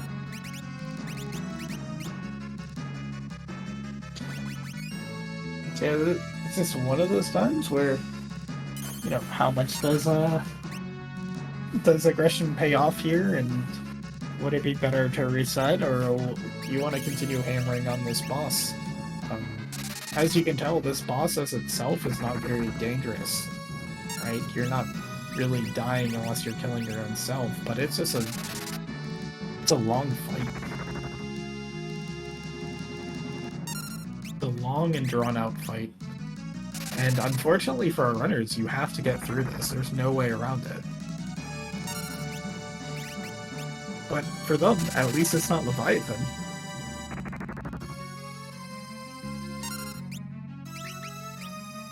I wonder if Dry is going to go for the Death of Math again. He's setting up like he's just going to arrow 3. Well, again, the fact that Wall wasn't the first thing there, the first thing you do is L2 old. And for people who want to know Death by Math, if you count 4 ticks on Ferris at this point and then use L5 Doom, that will hit the L5 Doom. There's your little trick, by the way. So, literally in 2 ticks, Cow's stats will be 35. But you have to actually count it correctly, and if you don't, then you're kind of out of luck. So doing Love Song there, or a Speed Song, was not particularly the right move, in my opinion. But again, this is just how familiar are you with doing L5 Doom, and how accurate are you in counting these game ticks?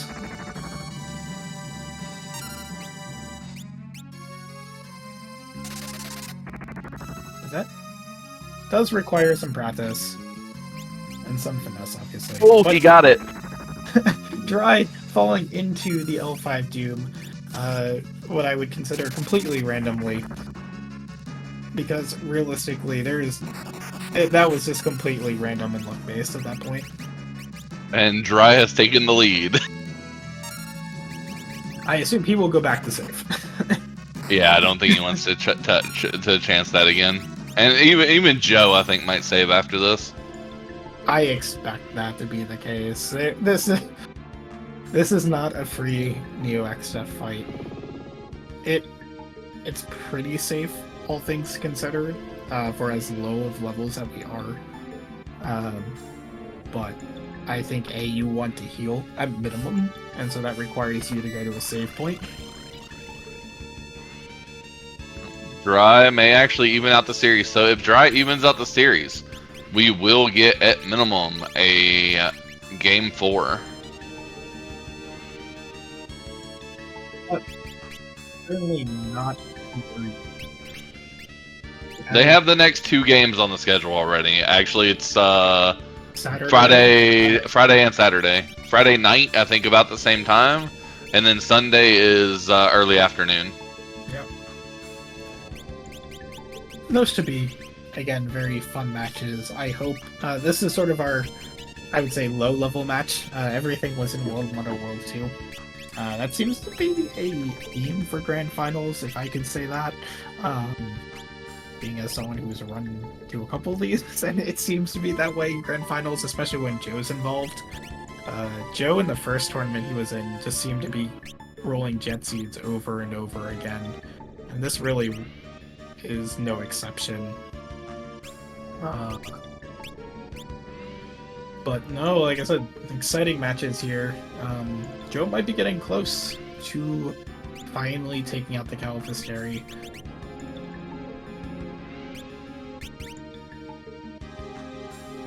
Yeah, so you see Dry set up. He's got 3 people who can cast blue, and then Bart, who is the bard who is singing. Yep, I mean, Blue Mage is able to get through this, so that's gonna be your basically lifeline. We're changing it up.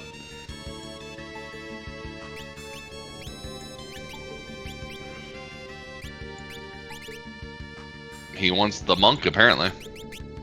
I think he kind of didn't realize what he had and didn't have in certain players. Like we said before, the Almagest is not too much of an issue here, just simply because we have Big Guard. That doesn't mean that we can't get dispelled into Almagest, which would at least kill one person. White Wind, having that is huge, but we have no gold hairpins, which is why Dry bought a lot of those elixirs. We could still technically get Hero Song in the Inner Void. I don't expect Hero Song to ever show up that late, but you never know. Yeah, 'cause I think technically Hero Song is not in the top tier. I think it's like a tier 2 below top tier. I haven't looked at the list in a long time though. I don't even think it's remotely high tier, honestly. I think it Tier might 4 be, according to Nemo. yeah. I know the spot Hero Song is tier 4. I thought the song itself may have been like tier 5, but I think most of them correspond to where their locations are. I think the ones that I don't know all the backstory on this, and if Clear Tonic was still in chat, he'd probably be able to give you a lot more in depth on this if he felt like it. But like, I know they changed some things. Like you get the choice between Brave Blade and Chicken Knife a lot earlier than you get them here, because those items, the way they had to be coded for rando, made it so that we essentially unlock their power from the get-go. So they're incredibly powerful. okay, yeah, Hero Song itself is also tier 4. I did just look it up.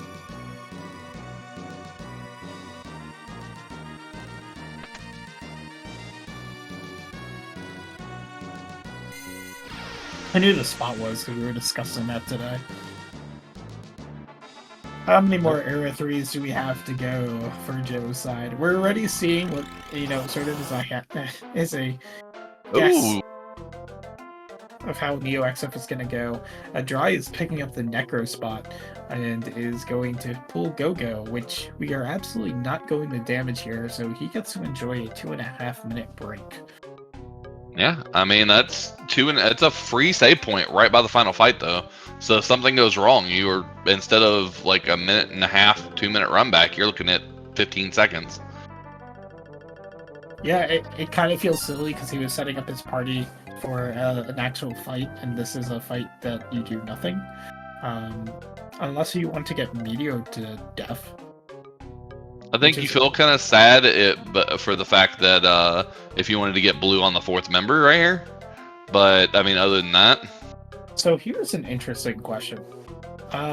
We were talking about Exdeath and Neo Exdeath, but we never actually considered the alternate way to beat any of these seeds. Which is actually rather important with a setup like this, where we're low enough level, but we have Big Guard. It is not entirely infeasible that we take one of those alternate routes to beating the seed. If you wanted to explain what that possible route is, or I can do it, whichever one. Alright, so when we finish this fight and go up the stairs, there's going to be 2 portals. The right one is the one you normally take to go to Ned. The left one takes you to the top of Phoenix Tower, I believe, where it takes you to a randomized boss fight. There's 3 currently programmed, and it rotates between you. You don't know when the seed's rolled what it is, so you're going into it completely blind. Your options are Rain Senshi, which is the first boss that was coded, and I think is currently considered the easiest. If you can survive his first attack, I think there's some things you can do to pretty much kill him fast.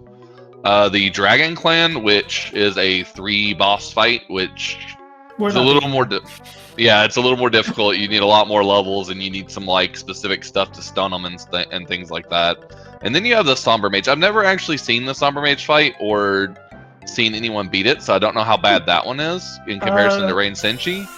So I actually do have a highlight of my channel of me not knowing the Somber Mage script and beating it. So it's a long fight if you don't know the fact that she counters literally everything.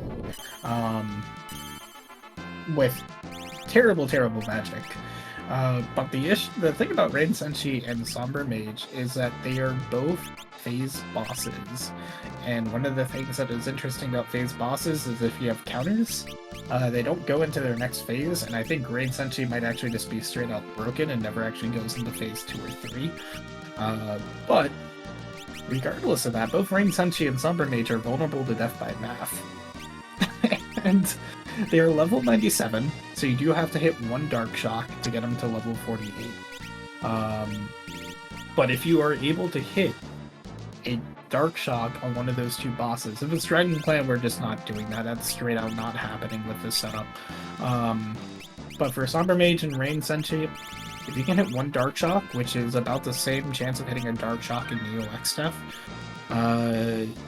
you can just Death by Math and you're done. So we see him taking the normal portal, so we'll see how this goes. I mean, it was an option. I think we've had, what, one win by alternate so far in this tournament?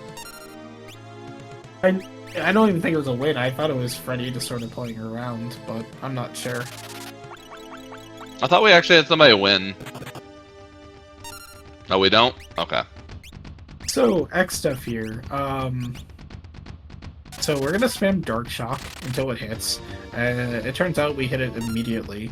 We're probably gonna sing Speed Song, well, Vitality first, just to get regen going. And then Speed.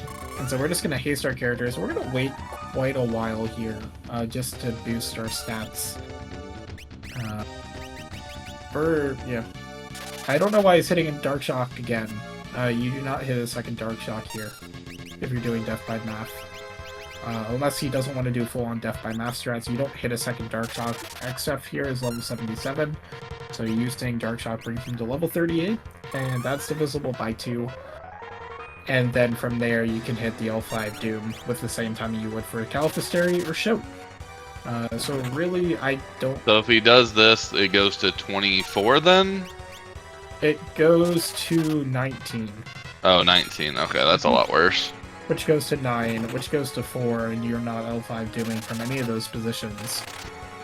So I expect these are Dark Shocks not to hit the L5 Doom, but for just making Exdeath basically as sort of innocuous as possible, so that his damage and his chance of hitting White Hole is very low.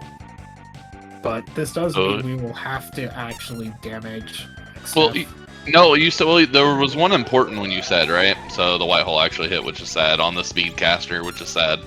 The one important one you said was, how many does it take to get him to 9?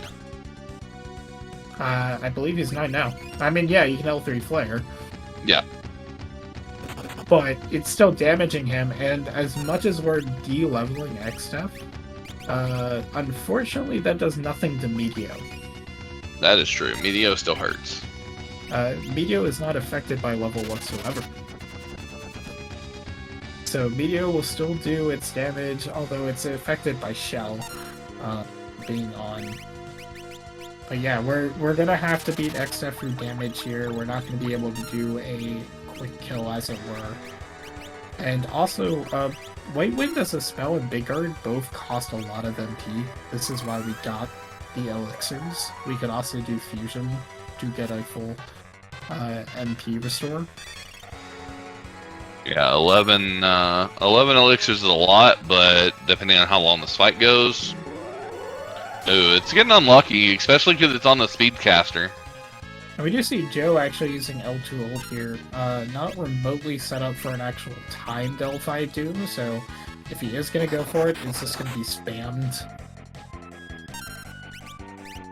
But he just might be letting L2 ult just go naturally take Exdeath's level to 1.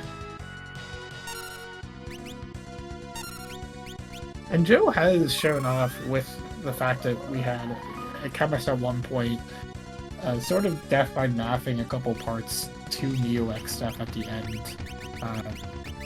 As sort of a slip, actually. I believe the first Dark Shock that he hit when doing that hit, he wasn't really trying to do that. And so when it hit, he's just like, well, I guess I know my strat and how I'm going to kill it. Yeah, level 1, lower levels means your spells are less likely to hit, so this is actually like just incredibly unlucky on Dry's side.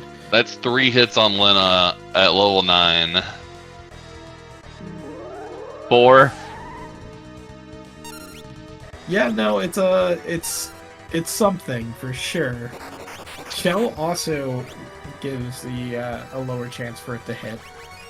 So we have 2 things. Well, he's not big guarding Lena again and again.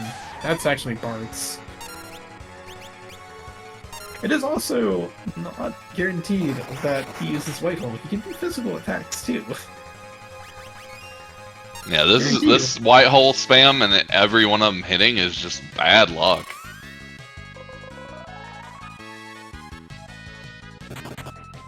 Now the other song he was singing there for a while was Magic Song. Yeah, that helps a little bit with the Arrow 3 spam and the Mind Blast spam we're probably going to get.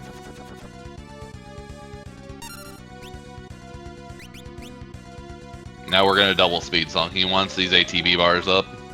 So here's what I'm actually confused about and what I expected Dry to do, although he didn't set this up, but I'm pretty sure he knows about this. If he wanted a safe bard singing, he could have glitched on the Aegis Shield and carried the immunity to stone over to the next fight without having to have the Aegis Shield on.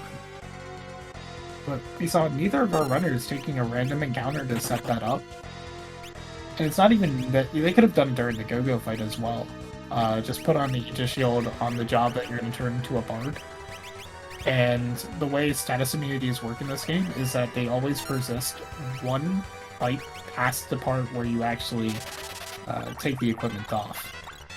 So, for instance, if you had a ribbon and you had two ribbons, say, and you have a whole bunch of freelancers, and you want to have the ribbon immunity on everyone, what you would do is put on 2 ribbons on 2 players, run away or win a fight with those 2 ribbons, and take the ribbons and put them on the other 2 characters. If you were to do that, everyone now has the ribbon, all the immunities that are native to wearing the ribbon. This is something that's employed quite a bit in 4-job Fiesta runs. And I am pretty confident that Dry does know that exists. So I'm surprised that he didn't really do that, but he may just not have been bothered about it. But it's something to be aware of, especially in these long drawn-out fights. Because it's not just Exdeath here with Whitehole, it's going to be...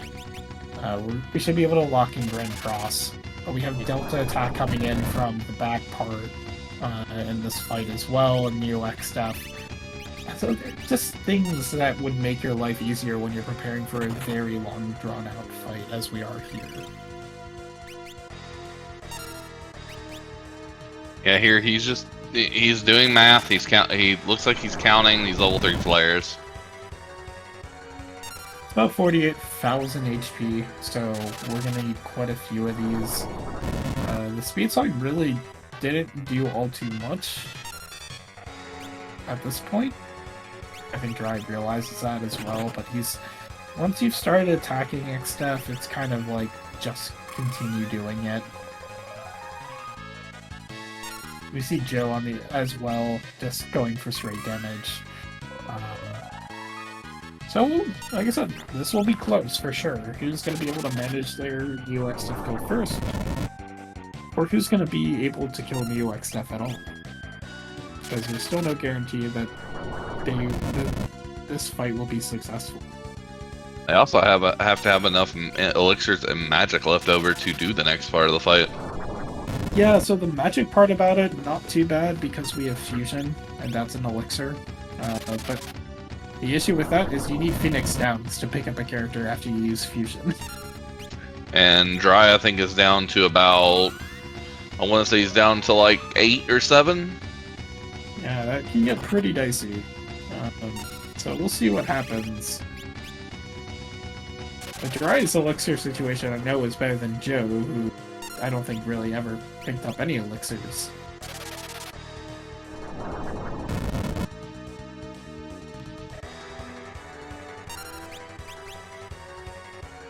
That was an accidental white wind.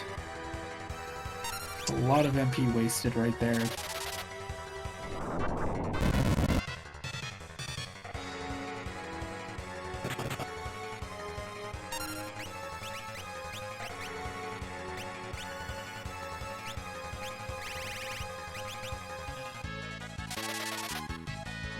You're gonna want your characters to not be singing during Neo Exdeath most likely, but we do see Joe is onto the Neo Exdeath fight.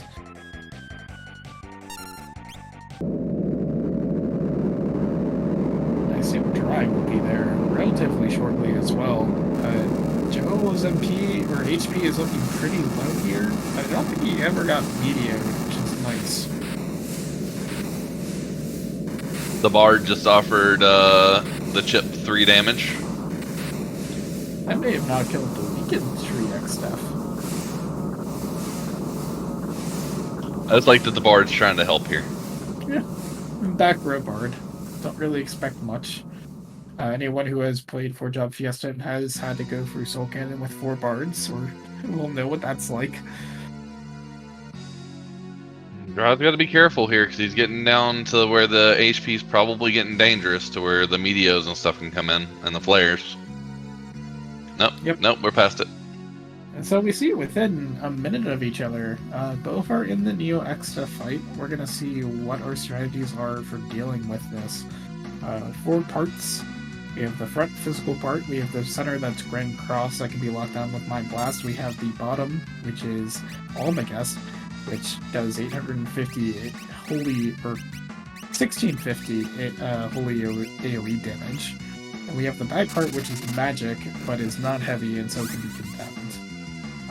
Condemned just means that in, quote, 30 seconds, that part will die. In normal circumstances, Almagest is the most sort of dangerous part because there's no great way to block 1650 AoE damage. Aegis Shield does have a small chance, I think like 33% chance to block Almagest by itself. But Big Guard does mitigate the damage quite a bit because it will have the damage to about 800 or so. And then a combination of that, elixirs, and White Wind spell is going to come in huge in this fight. You see Joe actually, so Joe never actually learned Mind Blast, right? The way Dry learned it was that Apocalypse used it on turn 1. Yeah, and that's the difference, right? Like, he got Apocalypse to cast Mind Shock, but then he had to go Mind Blast. Then he had to go learn Dark Shot. Well, the opposite was that Joe got free Dark Shot. I'm assuming that Dry L2 ulted the back part there and is trying to hit L5 He did. Doom. Yep. And he hit it. So that's 1 down. Almagest part here is level 67, the top part is 83, and the front part is 81. Hopefully I got that correct this time. There's something that I always flip around in my head. So you could completely death by math everything if you wanted to. Putting a Dark Shock once on Almagest is actually huge. It really reduces the damage that Almagest does when it comes out if you can hit 1 Dark Shock.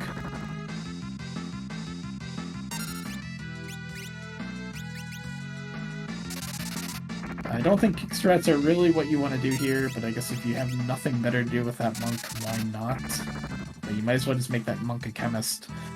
But yeah, we can see Judgejoe is going really hard at that Grand Cross part, because that is something you really don't want to have go off. We do see that Blue Mage dodge the Almagest damage. He is wearing that Aegis Shield. So, I got fairly lucky to not have to take the Almagest on one of your Blue Mages. And now just has, and thankfully can White Wind and fully heal up the rest of his party. Well, mostly. For quite a bit. But yeah, I mean, this is, you know, how well can you manage everything that's going on here? This is not an easy fight. And if this is something you're not well practiced in, it can go south pretty quickly. Even if you are well practiced in it, it's just not a free fight. It's certainly on the upper end of how tough this fight can get, but still in the realm of possible. You know, there are some compositions and levels where you just look at your party and just like, you can't attempt Neo Exdeath, it's just a waste of time. Whereas with this position and this party, it's theoretically possible, and it's theoretically possible enough that you're willing to go for it, but it can go south. And yeah, hi Z man. Yeah, you got here just in time. We were in go mode at like 110, 112, something like that. About an hour, yeah. And so we've been in the void for quite a bit. The void's had its struggles, but we were a minute apart on phase change for the last fight, with Joe leading the phase change. Califasteri at Twintania gave both forerunners a lot of trouble. Dry resetting and getting a lucky death by math kill on Califasteri got him to go into Neo Exdeath faster than Joe. Joe taking out that Grand Cross part finally, not have to deal with that. That is one huge worry out. Guys got to deal with these other 2 parts. Yeah, Joe has Almaguest plus the front physical part left.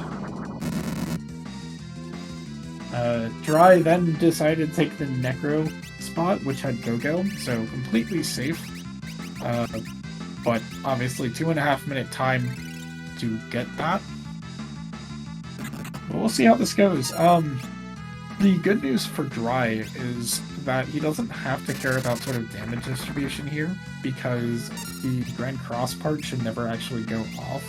So if the Grand Cross part is the last one alive, it ends up being a safe fight unless you run out of MP. And luckily Mind Blast is a pretty cheap spell. But Joe, I think, is just going to be alternating Arrow 3s between 2 different parts here. Maybe not. Looks like he was arrow. It looks like he's arrow 3ing Almaguest and then level 3 flaring on another character for the top.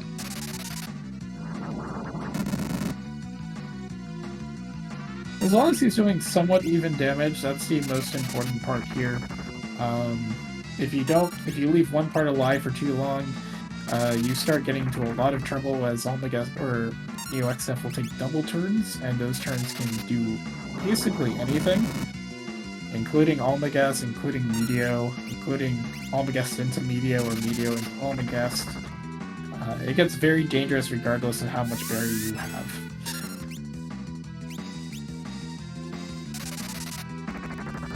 But really, it's just counting. How hard can that be?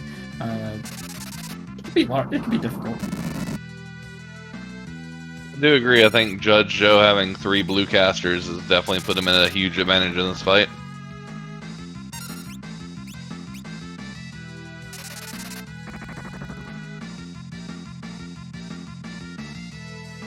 We're gonna see that back part come down now. 1 second left.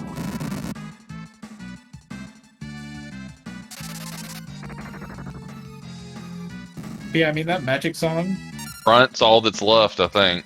I think that was just. Oh, no, that was the back dying. Yeah.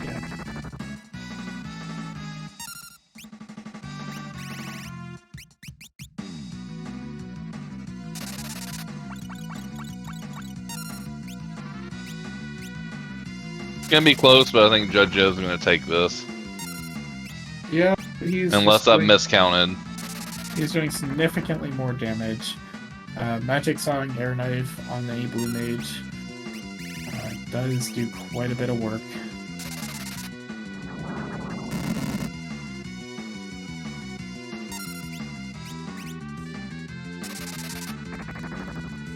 To be honest, I don't know why Dry's even bothering punching with a monk here. It's not doing enough damage for it to be worth the time.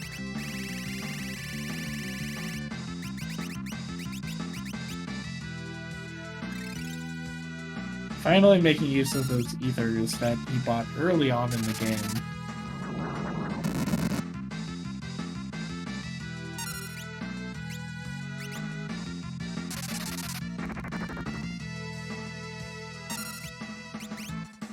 So the front part has 50,000 and the middle part has 55,000 HP. So. Luckily didn't take out the blue mage. That would have probably been the worst case scenario, was attacking that blue mage. But now can just recover.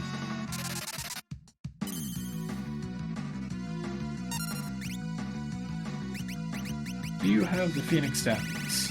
How many do you have left? You have 9, that is plenty. Just gonna worry about Dispel into Vacuum Wave or something like that here. Probably considers that he's close enough that he might just go for the damage.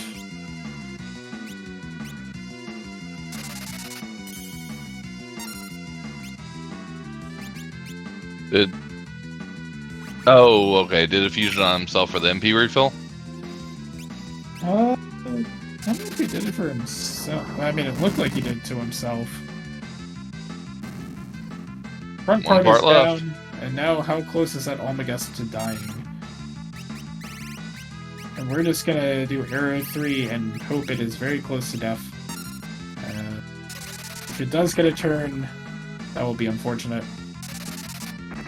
I mean, we're gonna get 2 or 3 before.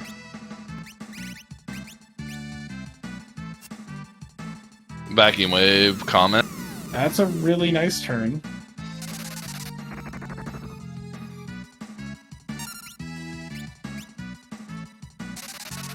I think Judgejoe's got it. Yeah, there it is. That is GG's for Judgejoe getting sort of lucky there. That ending could have wiped him very easily. But nevertheless, does make it through Neo Exdeath perfectly fine. Nothing to see here. Except for Lena and Ferris both being dead. Yeah, Judgejoe finished with an official time of 1:57.22. And takes game 2 technically, so he will be up 2-0 in this series. Which means if he wins on Friday, he wins.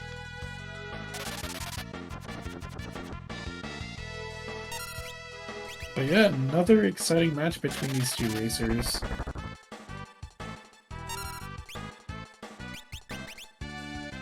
See if he comes in for an interview.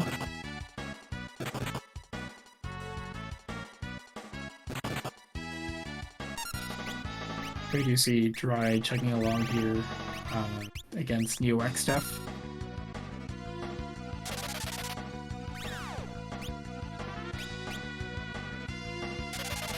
Yeah, Dry was doing the slow and steady. And it just... he got outpaced a little bit there at the end.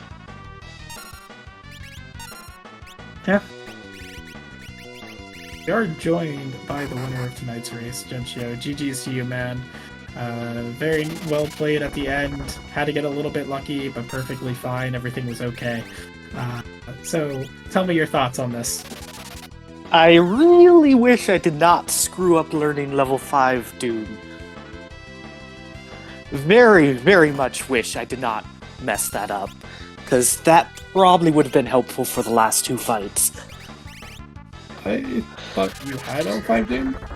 Did you not? So, I went there at the right level, and I didn't save after the ship, after Karnak escape. So I did not save after that, but I was the right level for learning level 5 Doom. Went there, got the encounter, and then had my monk counterattack, murdering it. Okay. That explains the Carl fight. Yeah, I was curious why you weren't just L5 Dooming the Carl boss. That would explain it. So I was this was... hysteria if I could count ticks and had level 5 Doom, saves me 10 minutes. Yeah, that does require you to get a little bit lucky with Wall not being the first action she takes. So... maybe. Because Dry tried that originally, got walled first action, and actually took a reset after a decent amount of time, and then hit a lucky L5 Doom on his second attempt, and actually pulled ahead there. Yeah, I could imagine. My strat was not fast. That may be an understatement. But look at the bright side. It was not Leviathan. So... yeah, I had Thunder Rods for Leviathan. You would have died to a tidal wave, but...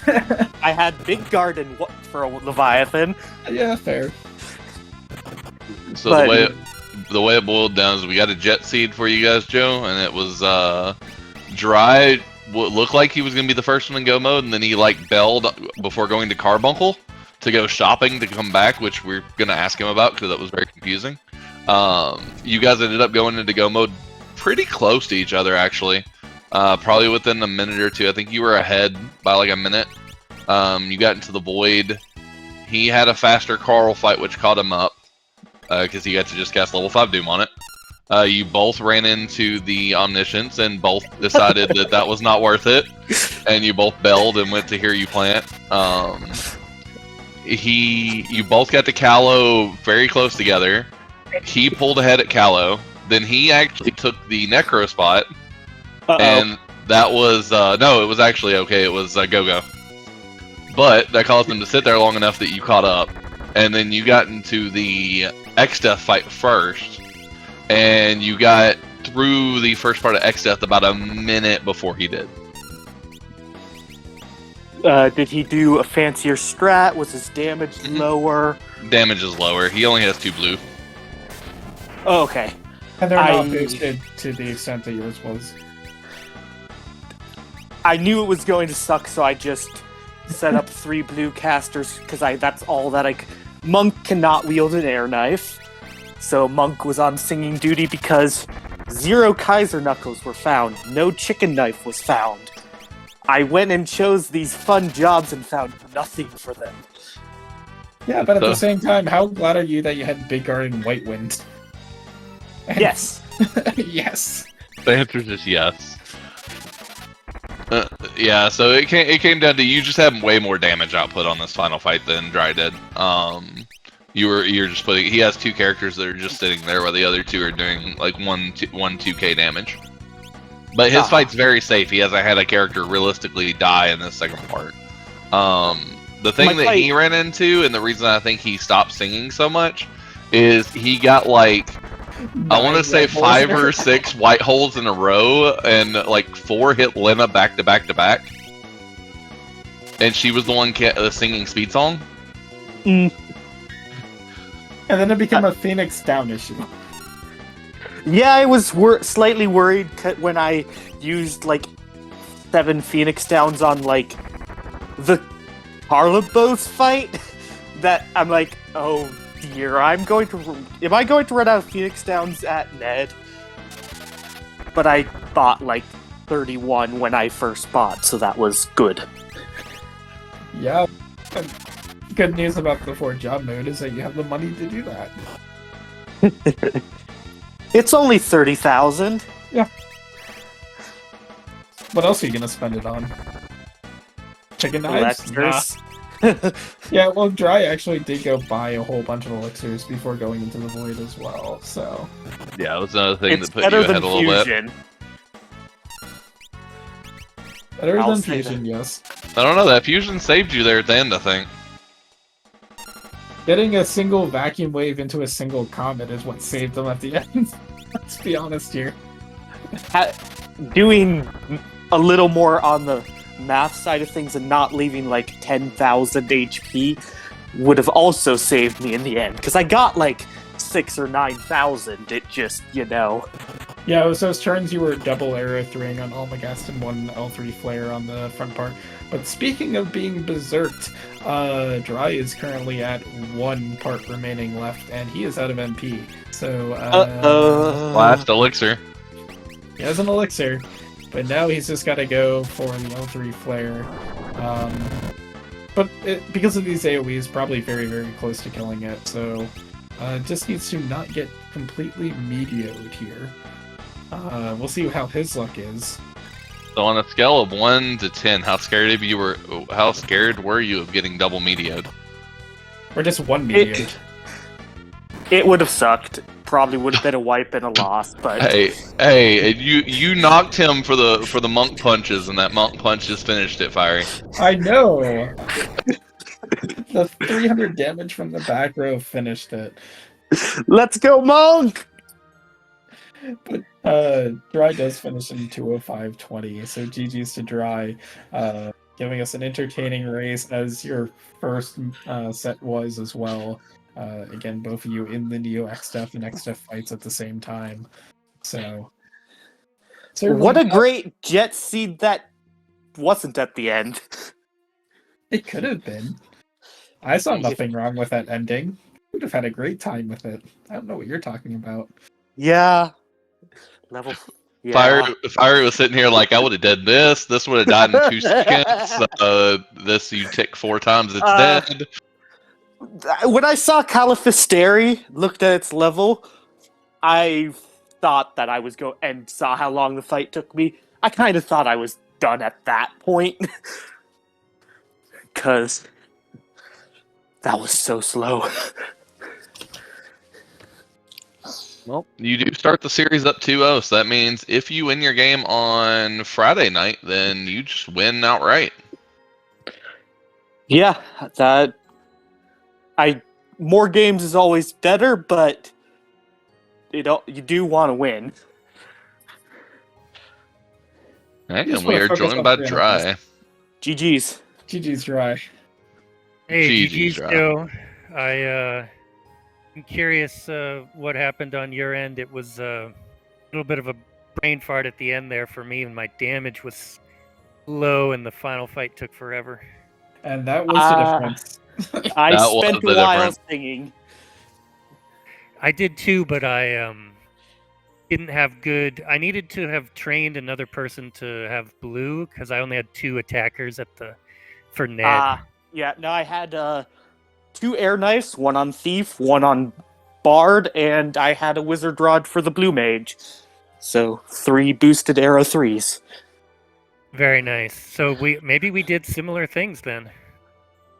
Well, I botched my level 5 Doom and had a monk counterpunch it to death, so I never had that option.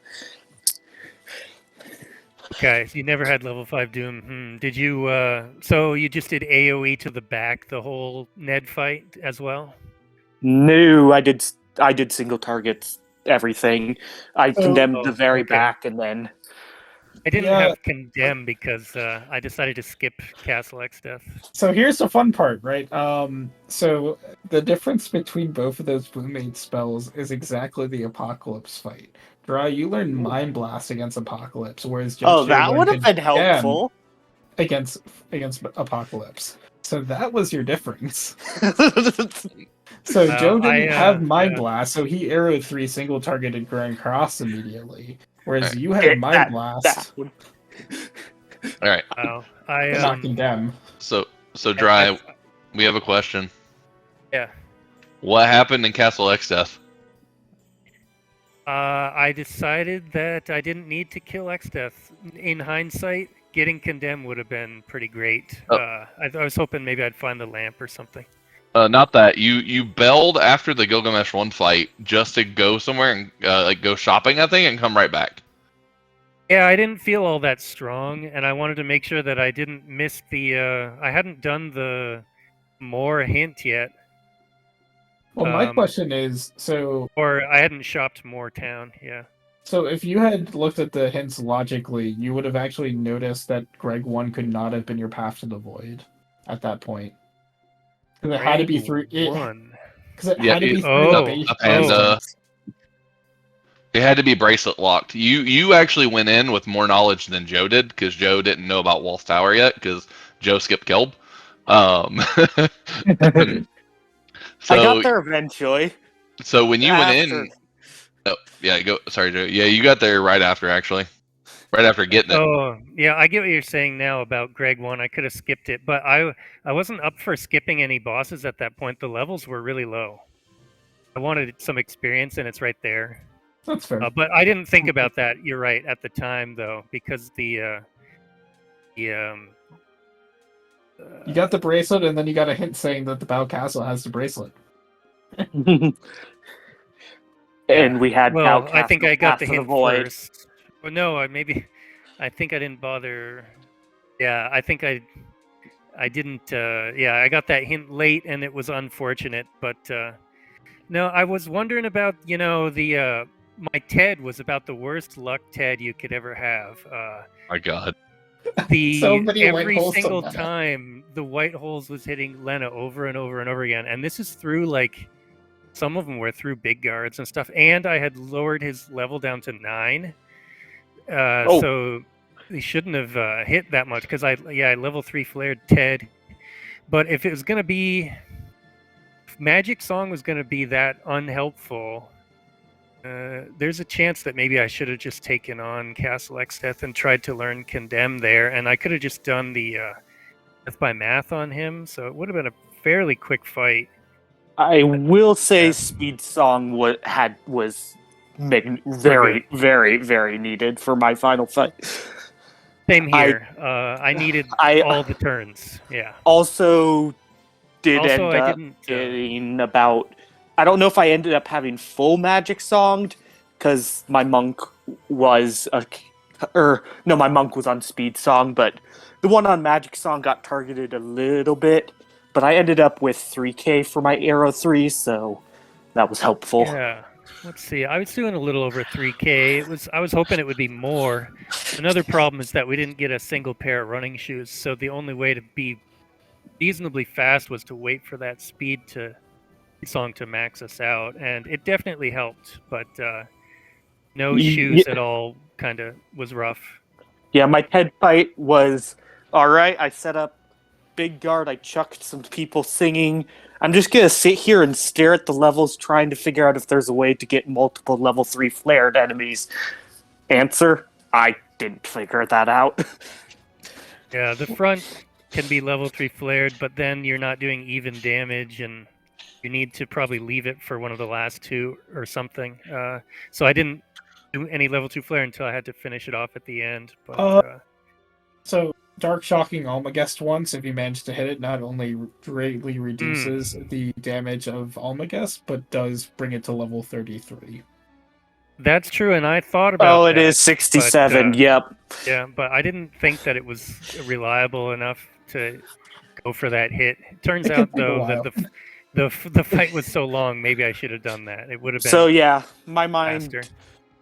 Looked at the numbers and just did not figure out the easy math of, because that would have been incredible, because after focus firing Grand Cross, I had two people doing arrow 3 and one person doing level 3 flare, and then I occasionally switched up the arrow 3 targets, but apparently I left, I think, probably about 12k on one piece when it died. And, the Mind Blast might have ended up slowing me down a little bit, but it was like, I was just like, oh my gosh, this is like a calm stroll through the park here with Ned. Like, no danger of dying, but also just super slow. I assume I got to the fight first. Joe was about a same. minute ahead. Okay. About 45 seconds ahead. He didn't take the go-go. You actually got through Callow first, but then you took the go-go fight, and he didn't. I wanted the save. I also considered resetting and doing go-go again to get ability points, because I didn't have blue on that third person, and I needed it, but I didn't think that would be enough anyway. Probably would have been, though. Either way, just a slow finish, but I'm pretty happy with, the jobs weren't that great, and we did a lot of cool blue strats, and it was a slow but safe win at low level, so that's kind of cool. Yeah, my jobs didn't find anything useful for them. I mean, this is no Kaiser, right? Yep, no Kaiser.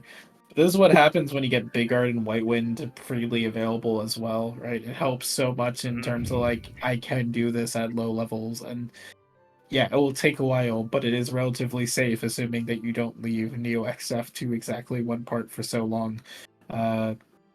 Joe did have to get a little bit lucky at the very end. He did eat a double turn, but it was a mist of vacuum wave that the Blue Mage dodged into a comet. I also had to get a little bit lucky at the end, because my punching from the back row didn't even things out, and the front took 2 level 3 flares, not just one, to finish off. But there was never got a turn. I guess I was pretty fast from Speed Song. I did 3 actions and before the double turn, and it still didn't die, so I very much messed up my damage split. One of my actions, while one part was left, was I had to elixir my Blue Mage, and I think that was the same person that got the other one, I think, maybe got the killing blow, but it was bad timing on that, and I used, I think, all of my elixirs. I bought 8 or 10, and used every single one of them in that final fight. I bought like too early, got the Hero Plant one or whatever, so I had 3. But yeah, I just did a bunch of fusion dancing. Fusion is cool. Yeah, I had basically 2 people that were useless, so they were there for item use. So they would just feed the elixirs as needed. But yeah, it was a really jet seed with some pretty wimpy jobs, but then the only like challenge was what? Califisteri getting that timing right. Oh, did you do you have level 5 Doom? You said you didn't have it?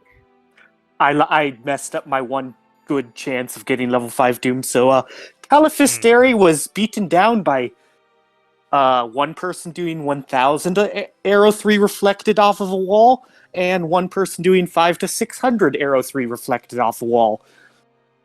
You didn't bother to fight Omni, did you? I tried. And you both reset at exactly the same time. I tried really hard, but after the second Cure 3. Your first attempt lasted shorter, but you reset at the same time where Joe saw a Cure 3 and then decided that was enough. I was specifically after Omni walled himself, you arrowed 3'd yourself, and then he cured 3. Well, I was just testing if arrow 3 went through walls, and then I was going to go and switch to Aqua Ray and be very... Maybe 250 damage. Yes! Yeah, I was worried about Omni the whole seed. I was like, we can't have Omni in a bad spot. And then I was like, he's going to cure 3 here, but I'll just go and maybe I'll get lucky and he won't do it. And then as soon as he did it, I was like, all right, we're not getting that save point. Can we talk about that Kuzer Castle? Good thing Summoner was banned, right? Well, this is the second seed in a row now where I've picked blue and Big Guard has been in Kuza. Other than that, I grabbed the 2 guard rings and that was it.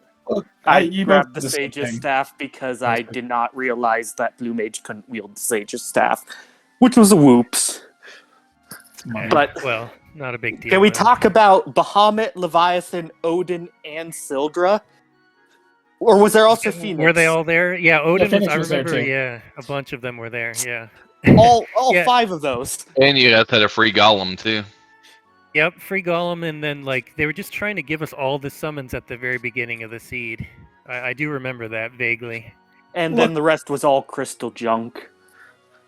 I mean, look, the next in your game 2 or game 3, whatever you want to call it, when you choose Time Mage, inevitably there's going to be a Medio in Kusa Castle, and we're all just going to be like, why are we even doing this? Yep, No. pretty much. No!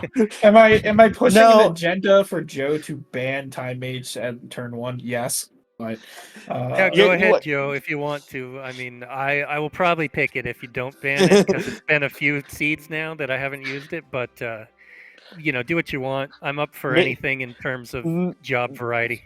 Maybe Medio will just be in the Sildra check and I'll be fine and not have Medio.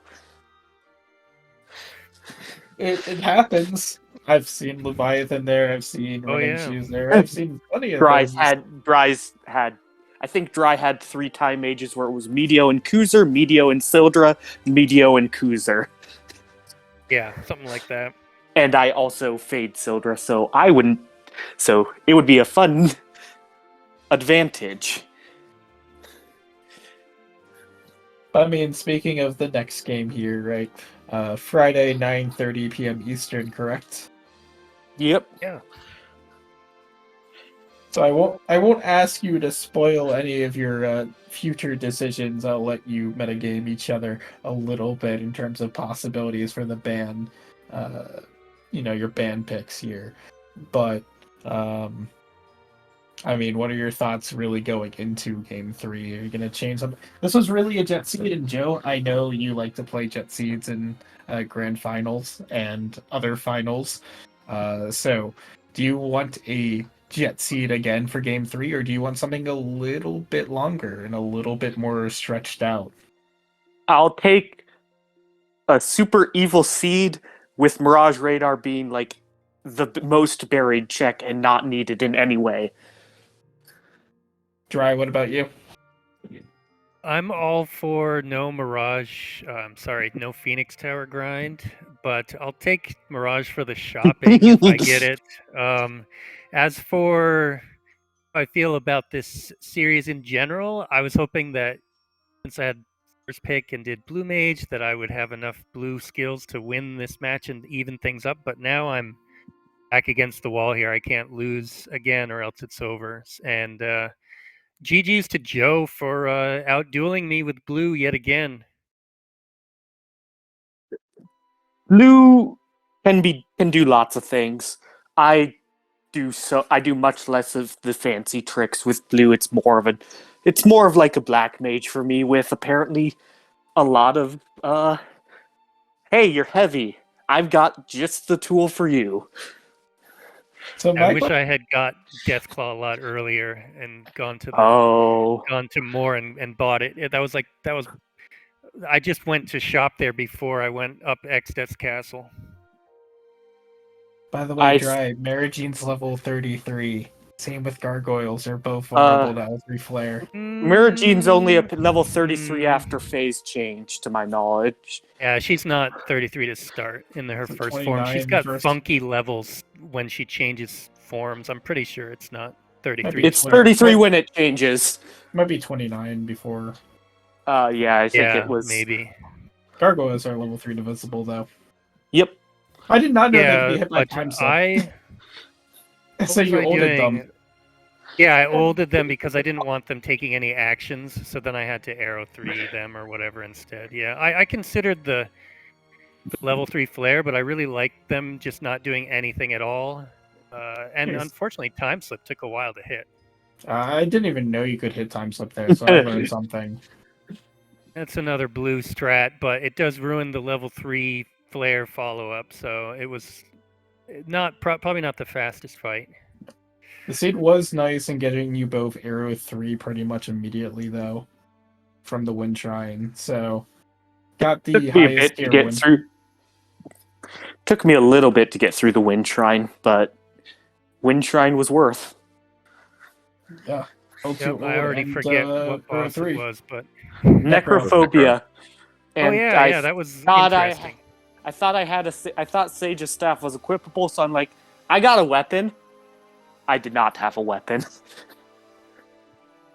It was nice to see some of those tough bosses early, and there really weren't very many tough bosses late, so the seed was pretty kind to us, other than that Omni, I guess.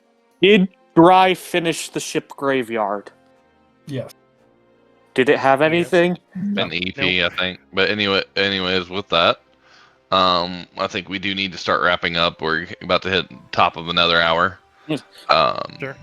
So the race 3 between you guys, we'll call it race 3 because it's technically going to be race 3 in the series. It is Friday night about the same time. Yep. And then if needed, your next game is already on the schedule as well, and it is Saturday at 2. Yep, trying to do our best to maybe finish this week, but we'll see how the games go. Ending Dry winning on Friday. If Dry loses on Friday, the match is over. If Dry wins, then we get another game. If Dry wins, then we possibly go to a game 5 if he wins both the next 2. And if you tie game 5, then yeah.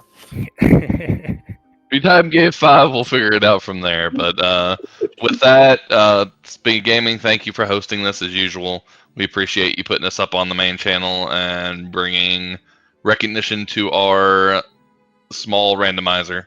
Again, if you'd like to try, feel free to come over to our Discords. The main one is on the FF5CD channel. You can get over into the Career Day main channel, and then from there, if you would like to do the tournaments, we can get you into that one as well. Very helpful, very resourceful. I do want to thank the runners as well, because that was a great match. You two were just swapping leads back and forth. And as normal, thanks Fiery for calming, because me and you, we always generally have a pretty good time on comms. And with that, anybody else have anything? Thank you. GG's to Joe, and thanks to both of you, of course, for comms and tracking, and speed gaming for the showcase. Yep, pretty much what Dry said there. Hope everyone has a nice night as well. And Fire, if you have any last words, close us out. No, as you mentioned, it's always a pleasure to commentate with you, IB Karma. Great to talk to you. Always a pleasure. So with that, I will also thank Speed Gaming, certainly, for putting us on the main channel, and let everyone go on with their night. So thank you all for watching, and we hope to see you again on Friday night.